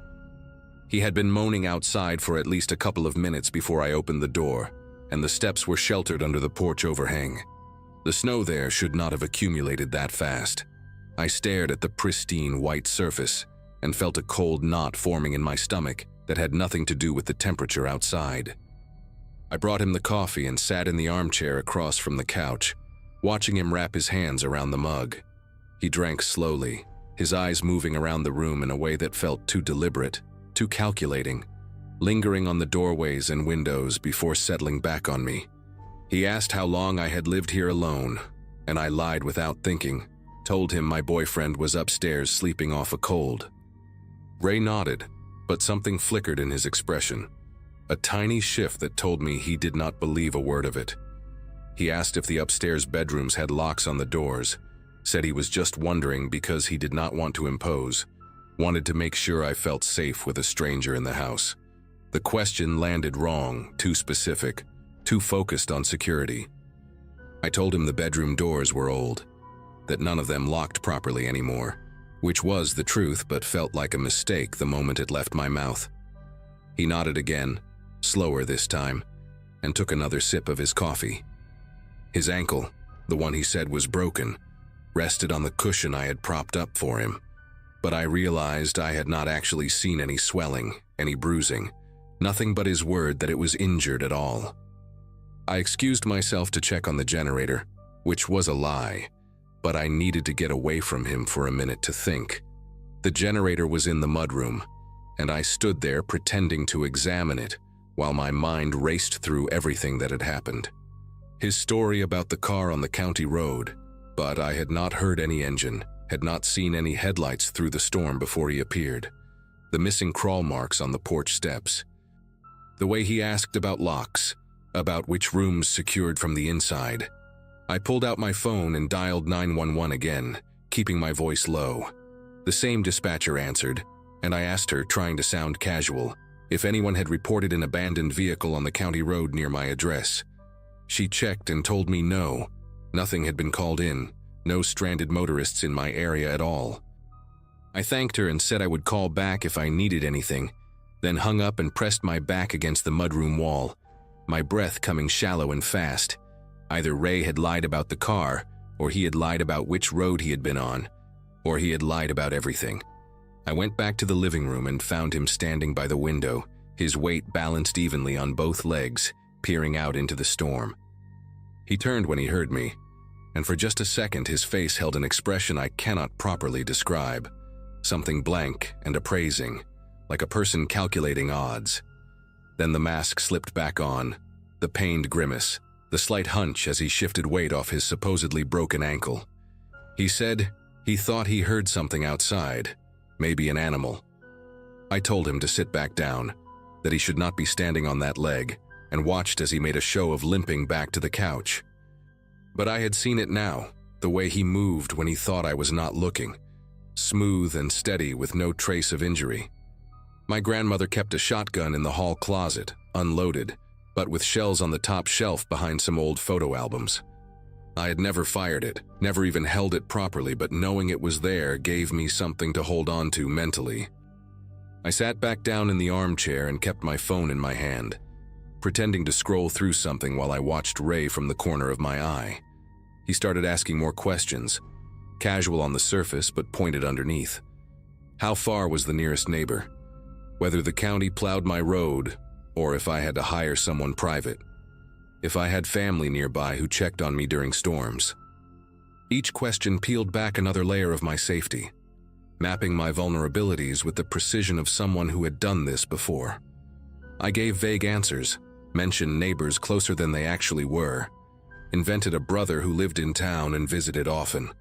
Ray nodded along, but his eyes had changed, harder now, less concerned with maintaining the pretense of a grateful injured stranger. The wind outside had picked up again, rattling the windows, and somewhere in the distance I heard a sound that made my whole body go rigid. It was faint, almost lost in the storm, but distinct enough to recognize. A door, the barn door, slamming open and shut in the wind. Except I had latched that door myself before the storm hit, secured it with a padlock because the latch alone was not strong enough to hold against heavy gusts. Someone had opened it. Ray heard it too. I saw his head turn toward the sound, and for a moment his composure cracked, a flash of something that looked almost like anticipation crossing his features before he caught himself. He asked what that noise was, his voice still playing the part of the concerned stranger. But there was an undercurrent to it now, an eagerness he could not quite hide. I told him it was probably just the wind, that old buildings made noise in storms, but my heart was slamming against my ribs so hard I thought he must be able to hear it. I stood up slowly, said I was going to check on something, and walked toward the hallway with measured steps, fighting every instinct that screamed at me to run. The closet was 10 feet away. I could feel Ray's eyes on my back, tracking my movement, and I knew with absolute certainty that if I reached for that shotgun, he would drop the act completely. So I walked past the closet, continued to the bathroom, and locked the door behind me. I turned on the faucet to cover the sound of my voice and called 911 for the third time, whispering into the phone that I needed help immediately, that the man in my house was not injured, and I believed someone else was outside. The dispatcher kept me on the line, told me a county sheriff unit was already en route because of my earlier call, that they had prioritized my address when they saw multiple contacts from the same number. She asked me to stay where I was, to keep the door locked, to not engage with the man. I could hear Ray moving around in the living room, his footsteps steady and unhurried, no limp at all now. Then I heard him try the bathroom door handle, a slow, deliberate turn that stopped when it met the lock. He did not say anything. He just stood there on the other side of the door, and I stood on mine, the phone pressed to my ear, the faucet running, both of us waiting. The minutes stretched into something unbearable, thick and suffocating, until finally I heard a new sound cutting through the storm. An engine. Headlights swept across the frosted bathroom window, red and blue flashing through the glass, and Ray's footsteps retreated fast toward the back of the house. I heard the mudroom door slam open, the howl of the wind rushing in, and then the dispatcher was telling me the deputies were at the front door. I let them in with trembling hands. 2 officers covered in snow, their faces red from the cold. I tried to explain everything at once, the man, the fake injury, the questions about locks, the barn door. One of them stayed with me while the other went after Ray, disappearing into the white chaos behind the house with his flashlight beam cutting through the snow. They caught him about 200 yards out, trying to make his way toward the tree line. He was walking fine, running even, until the deputy tackled him into a snowdrift. When they brought him back in cuffs, his face had changed completely. No more friendly gratitude, no more wounded stranger, just cold, empty anger, the look of someone whose plan had fallen apart. The deputy who stayed with me asked to see my ankle, and Ray just stared at him without blinking, without answering. There was nothing wrong with his leg, no break, no sprain, no injury of any kind. He had crawled onto my porch and faked the whole thing, every wince and groan and grateful smile, all of it theater designed to get inside my house. But that was not the worst part. As the storm began to ease around midnight, one of the deputies walked the perimeter of the property with a high-powered flashlight. He found footprints circling the barn, fresh enough that the snow had not filled them in completely. A second set of tracks, smaller than Ray's boots, leading from the barn to the back of the house and then retreating into the fields when the police lights appeared. Someone else had been out there the whole time, waiting in the dark, watching my windows. The deputy told me they found the barn door hanging open, the padlock cut clean through with bolt cutters. Inside, scratched into the wooden wall beside the door, were 2 words that still show up in my nightmares. She's alone. They never caught the second person. Ray refused to talk, gave a fake name that led nowhere, and eventually went to prison for breaking and entering and attempted burglary, though everyone involved knew it would have been much worse than burglary. I sold the farm 3 months later, moved back to Portland, and spent the next year sleeping with every light on and a chair wedged under my bedroom door. Sometimes I still wake up at 3 in the morning, heart pounding, certain I can hear someone moaning outside my window, and I wonder if the one they never caught is still out there somewhere, waiting for another blizzard, another isolated farmhouse, another woman kind enough to open her door.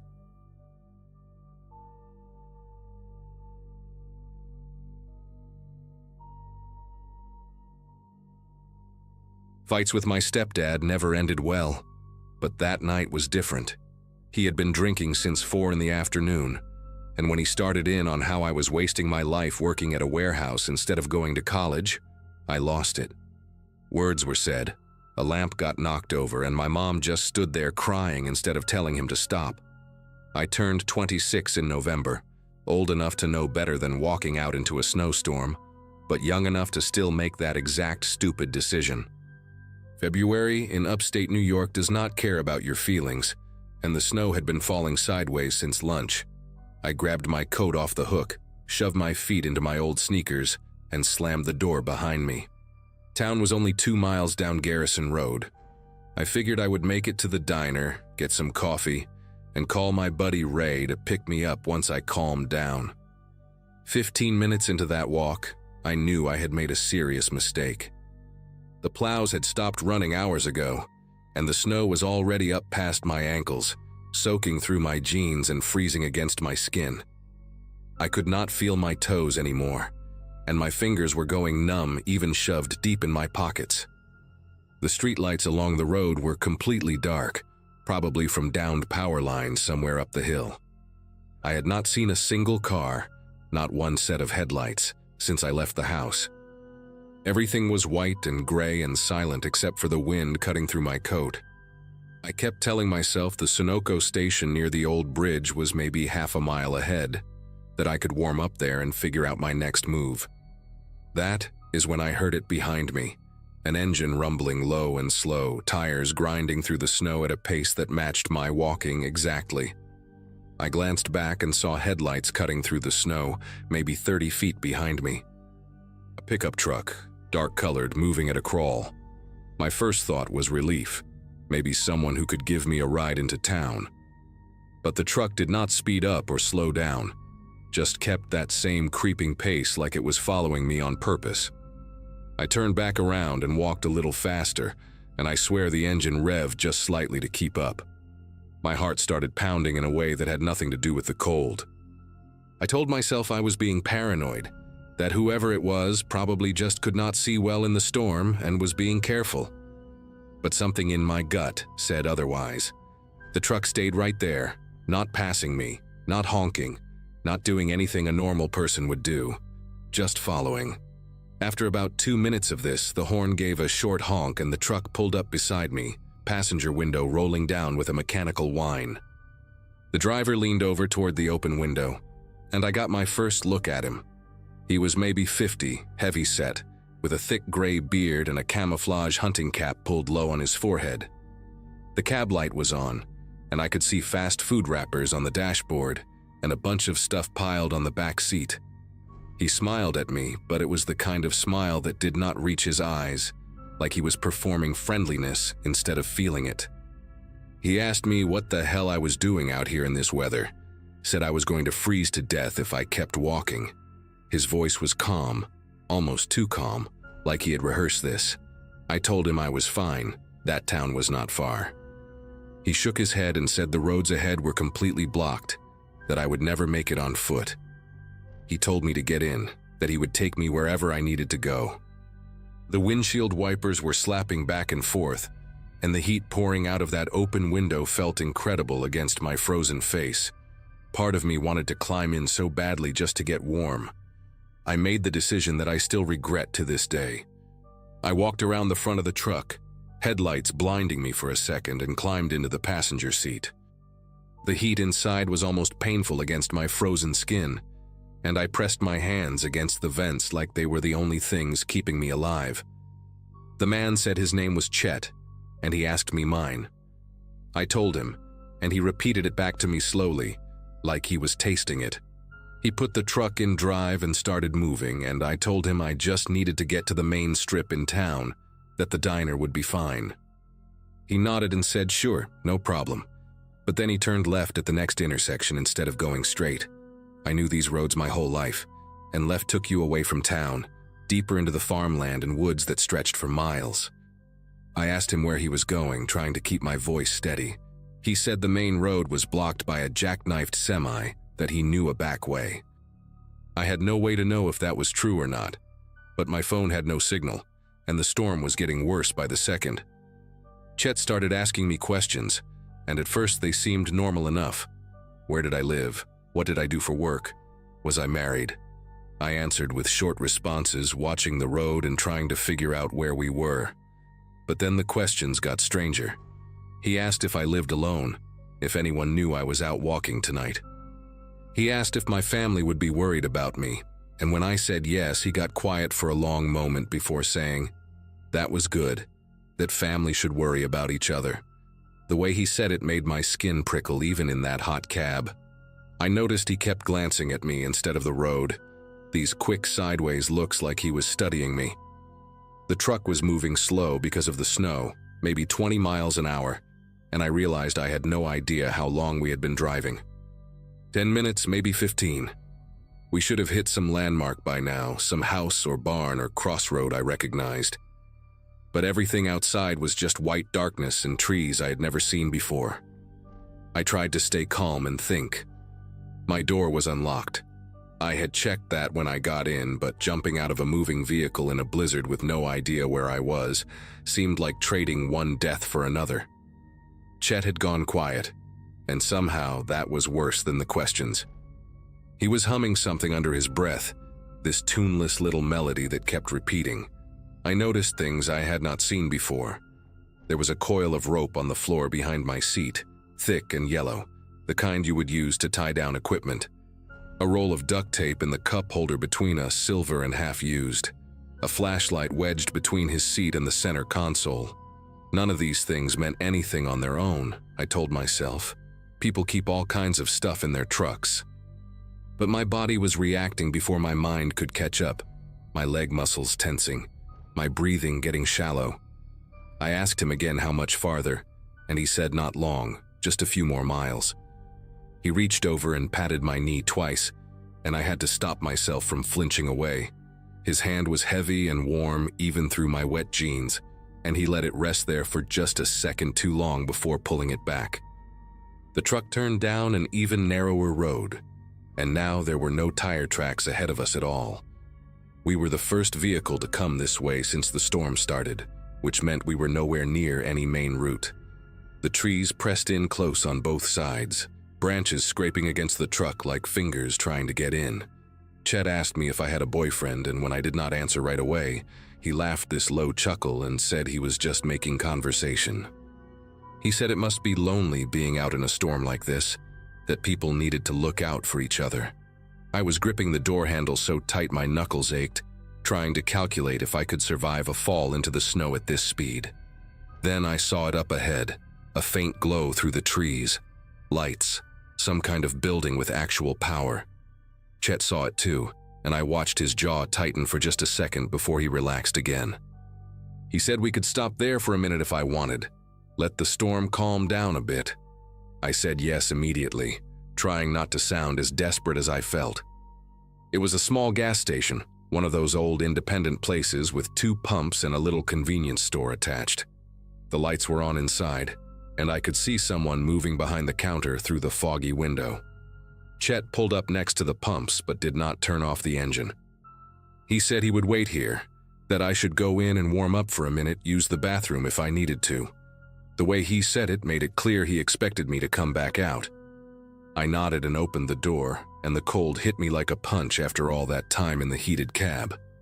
I walked toward the store entrance, forcing myself not to run, not to look back. I could feel his eyes on me the whole way. The bell above the door jingled when I pushed it open, and the warmth inside smelled like coffee and hot dogs turning on those metal rollers. There was a woman behind the counter, maybe 60 years old, with reading glasses pushed up on her gray hair. She looked up at me and her expression changed when she saw my face. I must have looked terrified because she immediately asked if I was okay. I told her I needed help, that the man outside had picked me up and I did not feel safe. The words came out in a rush, my voice cracking. She did not hesitate, did not ask me if I was sure or tell me I was overreacting. She just reached under the counter and pulled out a cordless phone, then pointed to a door behind the chip display and told me to go back there and stay put. I heard her pick up the phone and start dialing as I walked to the back. The room was a tiny office, just a desk covered in papers and a chair with a ripped cushion. There was a small window near the ceiling, and I looked out and could see the truck still sitting there. Engine running, exhaust rising white into the storm. Chet was not looking at the store. He was looking down at something in his lap, maybe his phone. I waited there in that cold little room, shaking from more than just the temperature, watching that truck and praying he would not come inside looking for me. 5 minutes passed, then 10.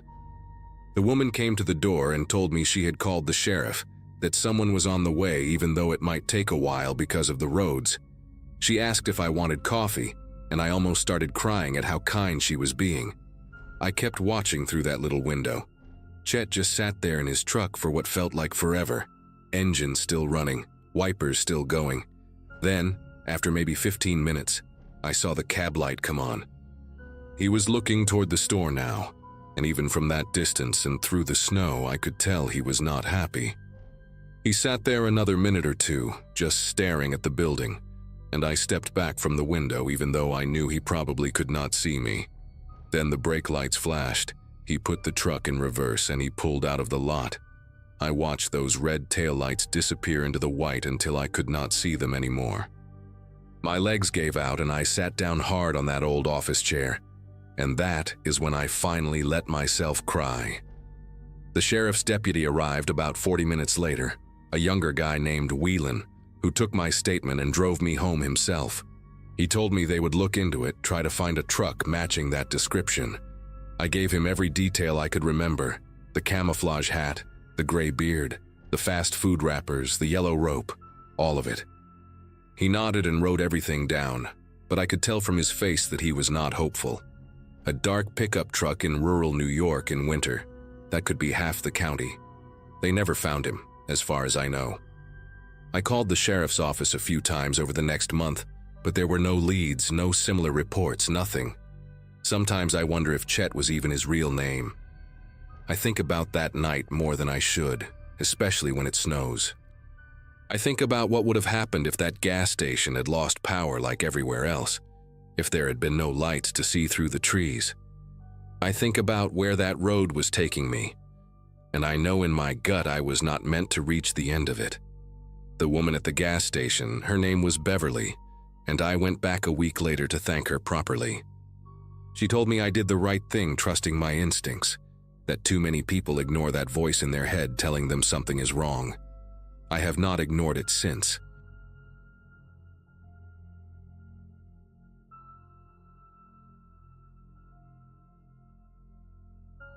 Snow had already begun piling against the porch steps by the time I pulled up to the cabin, and the whole place looked like it had been swallowed by winter. Work had me stretched thin that season, and taking a week away felt overdue, so the idea of a remote rental tucked behind a line of pines sounded perfect. The cabin sat about 20 minutes outside a small mountain town in Colorado, the kind with one main street and a diner that everyone swears is historic. I remember thinking the silence felt heavier than usual, like the snow had pressed the world into a quieter shape. While hauling my bags from the truck, I spotted the first set of footprints, fresh enough that the edges were still crisp, looping around the house in a weird, meandering path. My first thought was that maybe the owner had stopped by earlier, but the prints overlapped the snowfall from that morning, which didn't make much sense. The sight lingered with me as I unlocked the door and stepped inside. The cabin had that rented out too many times vibe, mismatched furniture and a faint smell of old firewood, but it felt warm enough. I set my stuff down, gave the place a quick look, and started noticing little details that nudged me in the ribs. A wooden chair sat a few feet away from the kitchen table, angled toward the window like someone had been watching the yard. A half-burned match rested near the rug. just sitting there as if whoever used it didn't care to clean up, and a couple of canned soups I'd seen listed in the inventory were missing from the pantry shelf. It wasn't dramatic, but it was just specific enough to make me second-guess the empty cabin vibe. I told myself someone must have sheltered here recently, happens all the time in these remote spots, and figured they moved on once the storm warnings rolled in. Still, the place didn't feel like it had been empty for long. The storm outside picked up speed fast, pushing snow against the windows until only faint shapes of the forest remained.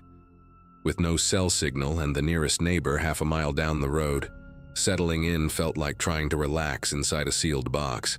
I checked every room to calm my nerves. Everything was normal until I went upstairs and found the door at the end of the hall refusing to budge. It wasn't locked in the usual way. No keyhole, no latch, just wouldn't move, as if someone had shoved something heavy against it from the inside. I leaned my ear against the wood, heard nothing, and told myself the old frame had probably swollen from the cold. But that explanation didn't sit right. The door looked used recently, smudges on the paint, faint marks near the handle. It gave me a feeling I couldn't quite name, something that made me rethink spending the night there alone. As darkness settled, the storm swallowed whatever sound normally lived in the trees. I made a simple dinner, tried to distract myself with a book, and kept convincing my brain that the cabin was safe. The wind rattled the siding and whistled through gaps near the windows, and for a while, those noises explained everything.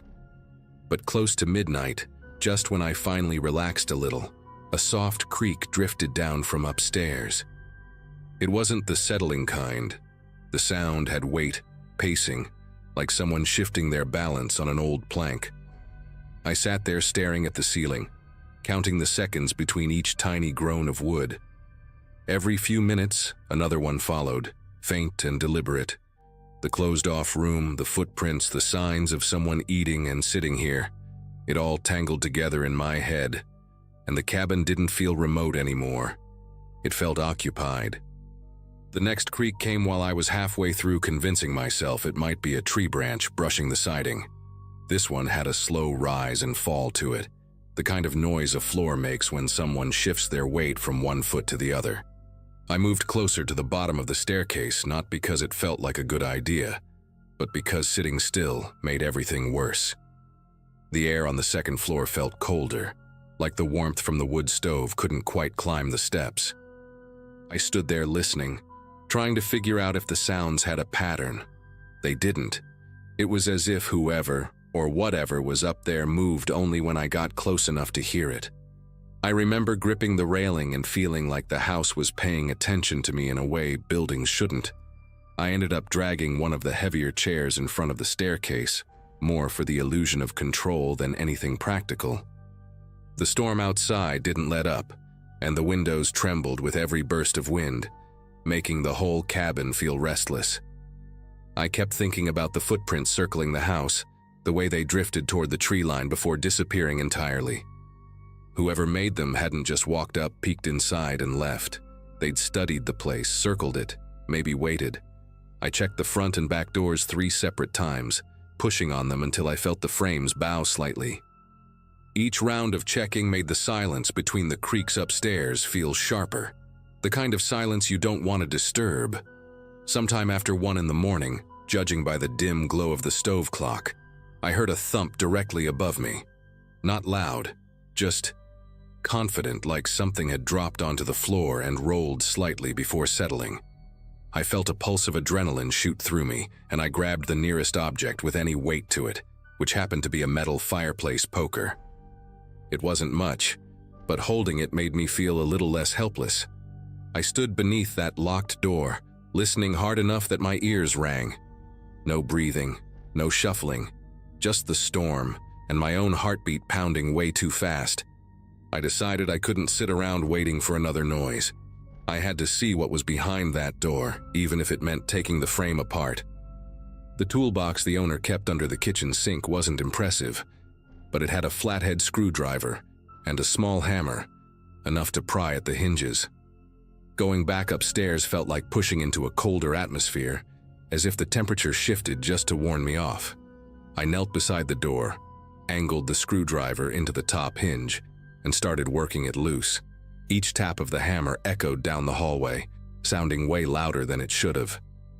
After a few minutes of prying, I paused to wipe my forehead, and in that split second of stillness, another sound drifted from the other side of the door. Not a creak, not a thump. A soft exhale, steady and controlled, like someone trying to time their breathing with the noise of the storm. That quiet exhale rooted me in place. It wasn't startled or panicked. It felt measured, like someone who knew I was on the other side of the door and had been listening just as intently. I pressed my palm lightly against the wood, as if that could help me sense movement, but the door stayed completely still. The storm outside pounded harder, the wind dragging loose snow across the roof in long, scraping waves. I thought about retreating downstairs, barricading myself in the living room until morning, but the idea of turning my back on that door felt worse than facing whatever was behind it.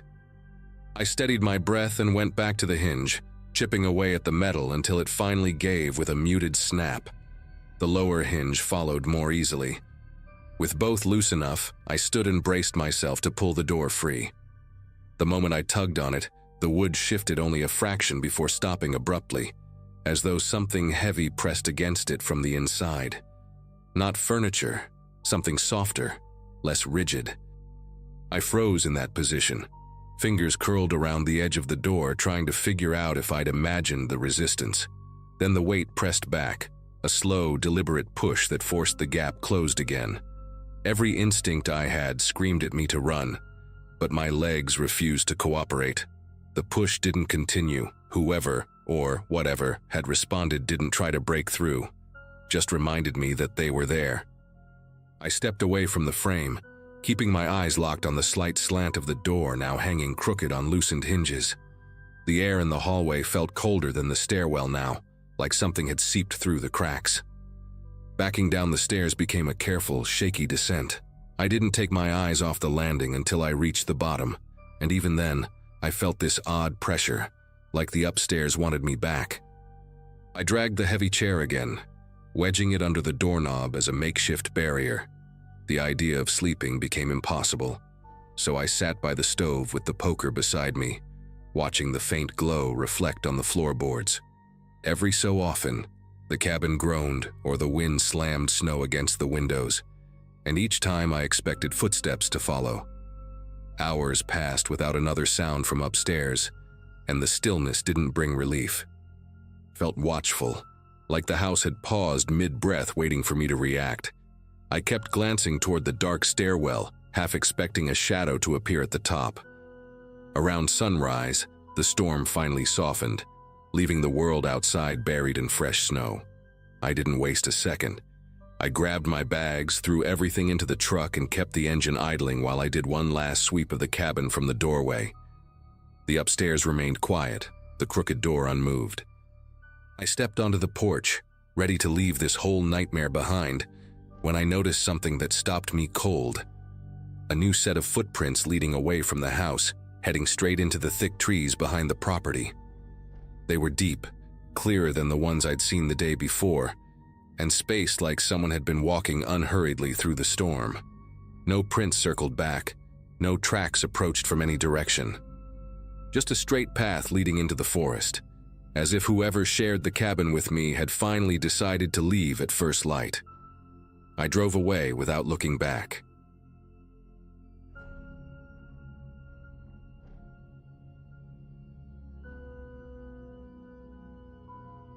Snowstorms never used to bother me, at least not back when I worked late shifts and was used to driving through just about anything. That day, though, the sky had turned into this churning white wall that felt almost unreal, like someone had shaken a giant snow globe and forgotten to stop. I had just left a small office complex on the edge of town, where I'd been filling in for a coworker, and the wind was coming in sharp bursts that pushed against the side of my SUV hard enough to make it sway. By the time I reached the main road, I could barely make out the traffic lights through the swirling snow. Visibility dropped so fast it felt like the world beyond my windshield had simply dissolved, leaving me in this strange, muffled bubble of white noise.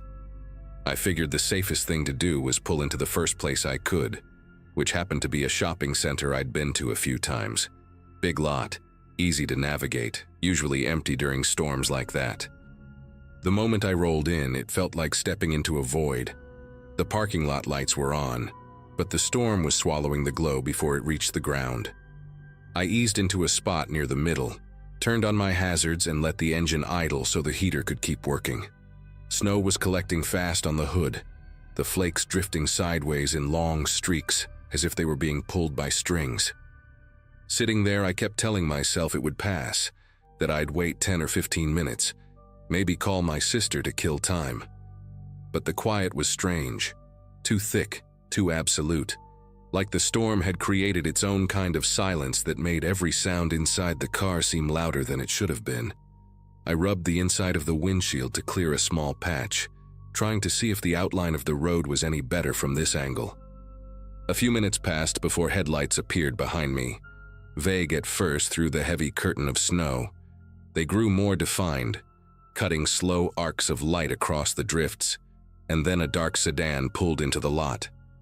At first, I didn't think much of it. Maybe someone else was doing the same thing I was, waiting it out. But the car didn't park normally. It rolled in behind me and stopped at an angle that made my rear-view mirror fill entirely with its headlights. I could feel the brightness pressing against the back of my eyes even when I looked away. It wasn't close enough to tap my bumper, but near enough that I knew I couldn't back out. I waited for the driver to adjust, to pull into one of the dozens of empty spaces around us. But the sedan just stayed there, engine humming steadily, lights cutting perfectly through the storm. After a minute of that, unease started to crawl up my spine. I told myself I was overthinking it, that maybe the driver couldn't see well enough to pull into a spot, or maybe they were waiting for someone in one of the stores. I shifted into drive, planning to move to a different part of the lot, just to have some breathing room. As I rolled forward, the snow under my tires made that crunching sound that only deep drifts make, and I had to steer carefully to keep from sliding. I rounded the next lane and picked a spot near the far end where the lot met a row of dead shrubs. When I glanced in the mirror, I expected to see nothing but swirling white. Instead, the sedan was turning the corner, following my path with this slow, deliberate motion that made the hair on the back of my neck raise. It wasn't slipping, not even a little, while my SUV felt like it was skating on glass. I tried telling myself that maybe the driver had the same idea I did, that they were just trying to find a spot where the wind wasn't hammering the side of their car. But when I pulled into another row and angled myself toward the plowed center lane, the sedan adjusted in perfect sync, gliding behind me with this steady pace that felt intentional. The snow was thick enough that my headlights caught every flake in a frantic blur, yet the sedan's beams cut through the storm like nothing was touching them. I eased forward again, and the tires on my SUV slipped just enough to make the steering wheel shudder. The other car, though, moved with this unsettling precision. No fishtailing, no hesitation, as if the pavement beneath it wasn't buried under inches of ice. I shifted lanes abruptly, hoping to shake whatever this was, but the sedan mirrored my turn with a kind of slow persistence that made my mouth go dry. Trying not to panic, I looped around the lot toward the exit, but the snow was now blowing in such heavy sheets that the street beyond looked completely erased.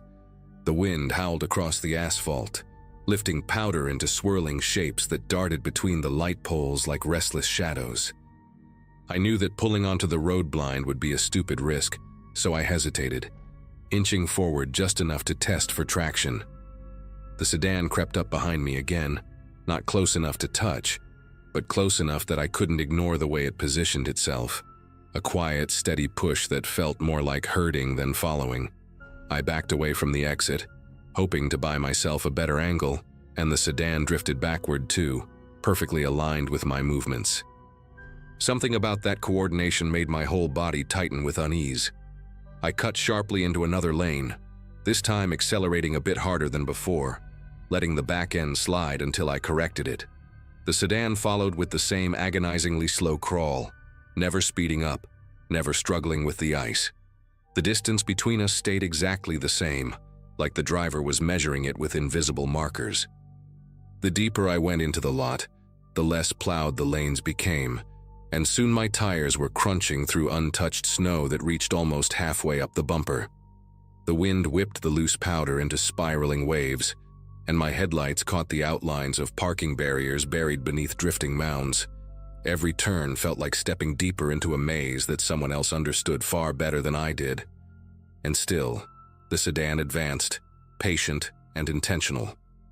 The moment I realized the driver wasn't just following me, but actually steering me somewhere hit me hard. Each time I tried to angle back toward the center of the lot, the sedan would shift just slightly, placing itself in a way that nudged me toward the outer edges, the places where the drifts were thickest and the plows hadn't touched. My tires began to sink into the softer snow, losing grip more quickly. I could feel the SUV laboring, the engine giving a low, strained groan as the wheels churned and slipped. The sedan maintained that same unnerving glide, always keeping itself clear of the deeper snow, always pushing me a bit farther from the safe, lit middle of the parking lot. There were no other cars, no silhouettes of people, just the storm and that dark shape behind me, using the white out like a curtain to hide whatever the driver had planned. I swung the wheel hard and tried cutting across 2 lanes at once, hoping momentum would carry me back toward the plowed section, but the snow grabbed at the tires like wet cement. The SUV lurched, then dragged sideways, and I had to feather the accelerator just to keep it from getting swallowed by the drift.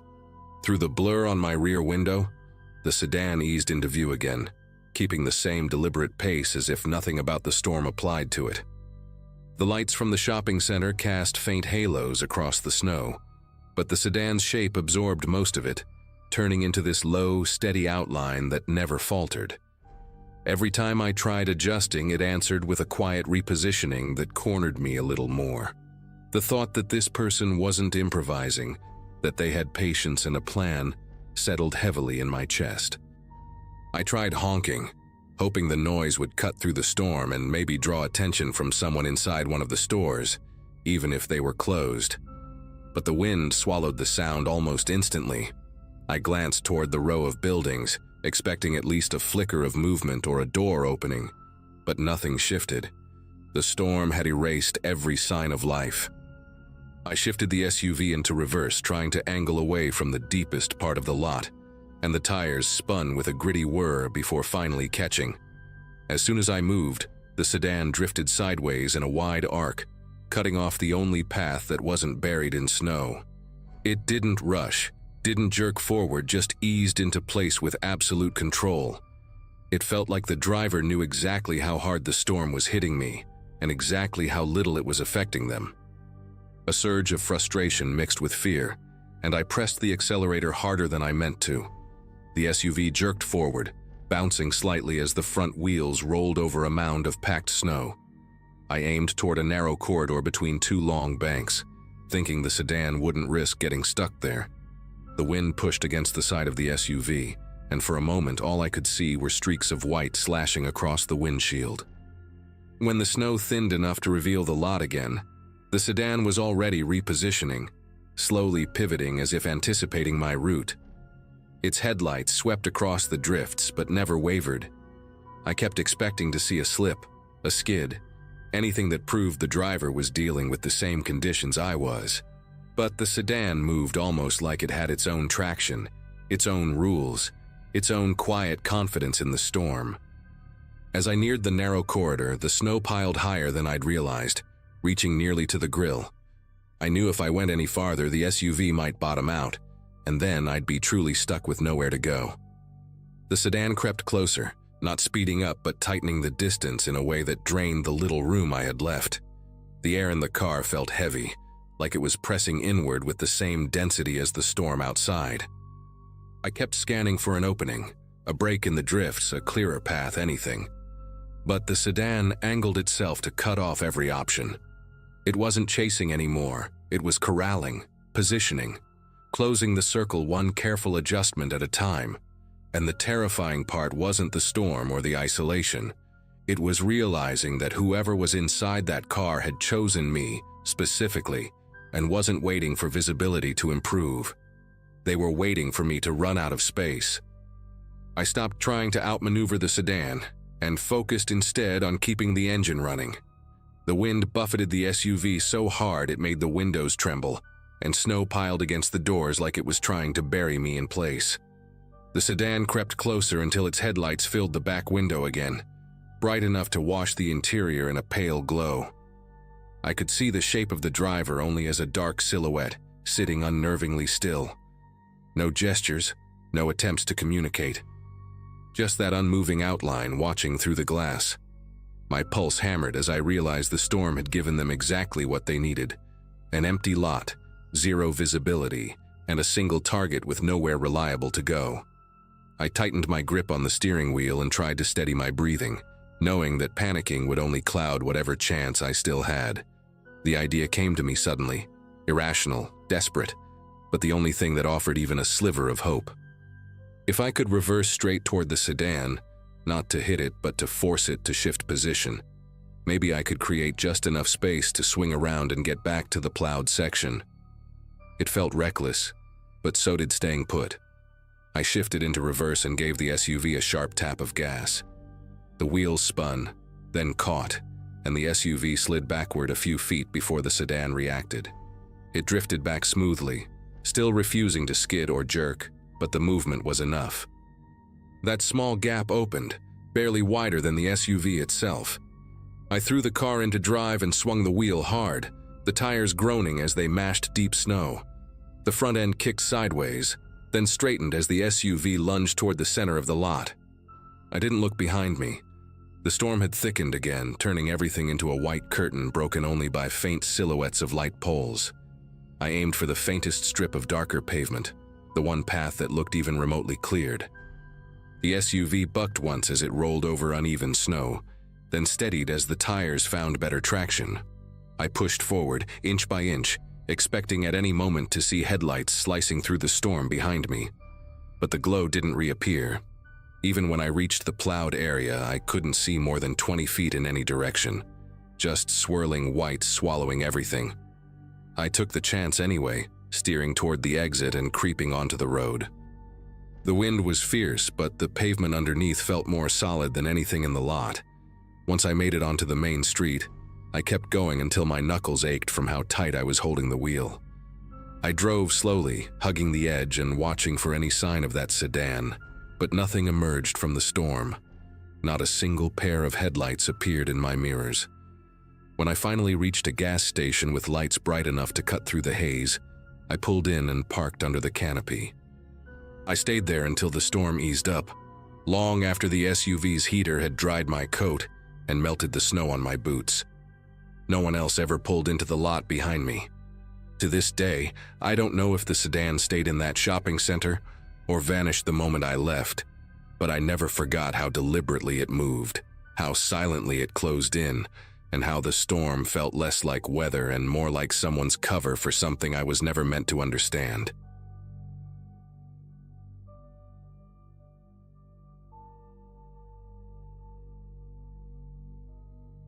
Growing up in a small town where storms shut everything down, quiet nights were pretty normal for me. That winter, I was 17, and spending the day stuck at home because the roads had already turned into thick white tunnels by mid-afternoon. My mom was working an overnight shift at a clinic 2 towns away, and my older brother was visiting friends out of state, so I had the house to myself. I planned to ride out the storm watching movies and reheating leftovers. Nothing more ambitious than that. The wind kept rattling the siding in these long, uneven bursts that made the whole place feel older than it really was. I remember checking the weather app every hour, mostly out of habit, watching the alerts pile up like warnings I didn't think I needed to take seriously. For most of the evening, the storm felt like the biggest thing I'd have to deal with. The knocking started sometime after the sun disappeared behind a wall of snow. It wasn't a quick tap or something you'd blame on a loose branch. It came in firm, spaced-out beats, like the person wanted to make sure I heard every single one. At first, I thought maybe a neighbor needed help, even though nobody ever walks around during one of our blizzards unless something's truly wrong. When I peeked through the side window next to the door, a man stood on the porch wearing a food delivery jacket, bright red with a reflective stripe across the chest, the kind you'd notice even in bad weather.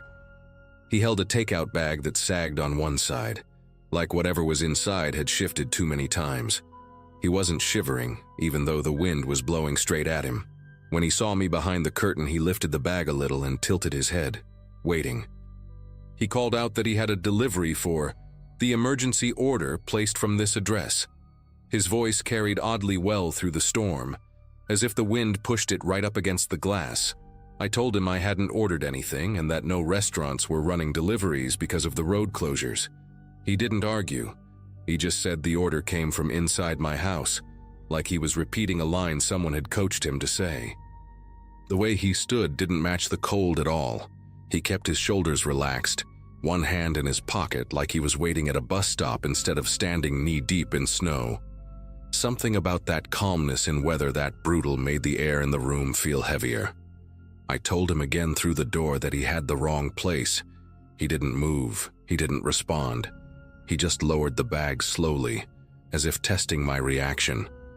Then he stepped off the porch. For a second, I thought he was leaving, but he veered toward the side of the house instead of heading back down the driveway. His boots pressed deep into the untouched snow, leaving sharp impressions that the wind hadn't had time to cover. I heard the crunching get closer to the living room windows, and the shape of his jacket brushed past the edge of the blinds. He didn't knock anymore. He just circled, pausing at each window like he was checking for weak points. I turned off every light I could reach, hoping darkness would make him go away, but the sound of his steps kept drifting from one side of the house to the other. At one point, something tapped lightly against the kitchen window, not loud enough to break anything, but deliberate enough that I knew exactly who it was. The storm outside felt easier to handle than whatever was walking around my house. For a long stretch, the only thing I could hear was the wind pushing against the walls and the faint scrape of his boots shifting positions.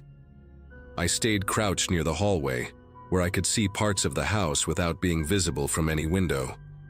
My phone kept losing signal, so every attempt to call my mom or the non-emergency line ended in a frozen screen or a dropped connection. The outage made the house unnervingly quiet between gusts, the kind of silence where every small noise snaps into focus. At one point, I thought he had finally left because the footsteps stopped completely. I waited a full 10 minutes before poking my head toward the living room window. That's when I noticed a shadow near the far corner of the porch, still as a statue. I couldn't make out his face, but the reflective stripe across his jacket caught a bit of light from my neighbor's generator, just enough to show he was still out there. The storm kept intensifying, which made his persistence even stranger.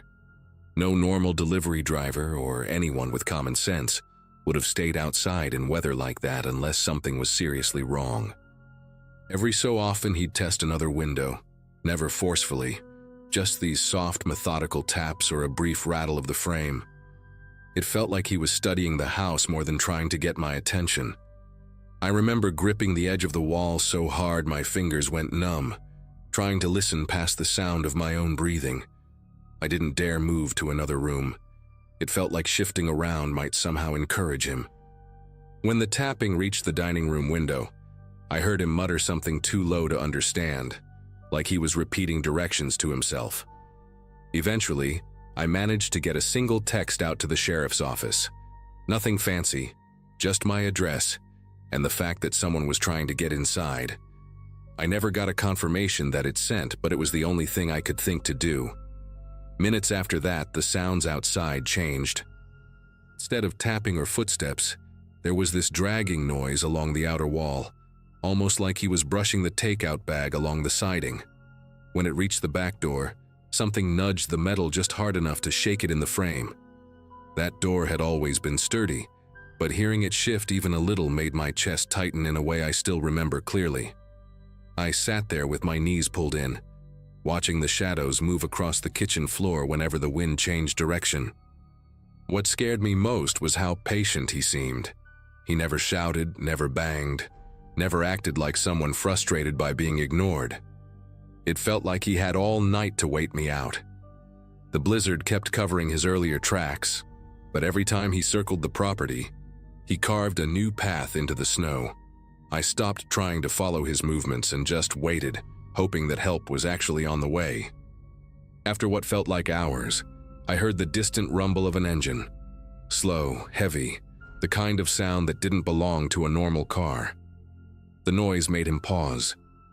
I could tell by the sudden stillness outside the kitchen window. For the first time since he arrived, he stepped back, retreating toward the edge of the yard. I didn't move until the engine grew loud enough to shake the floorboards.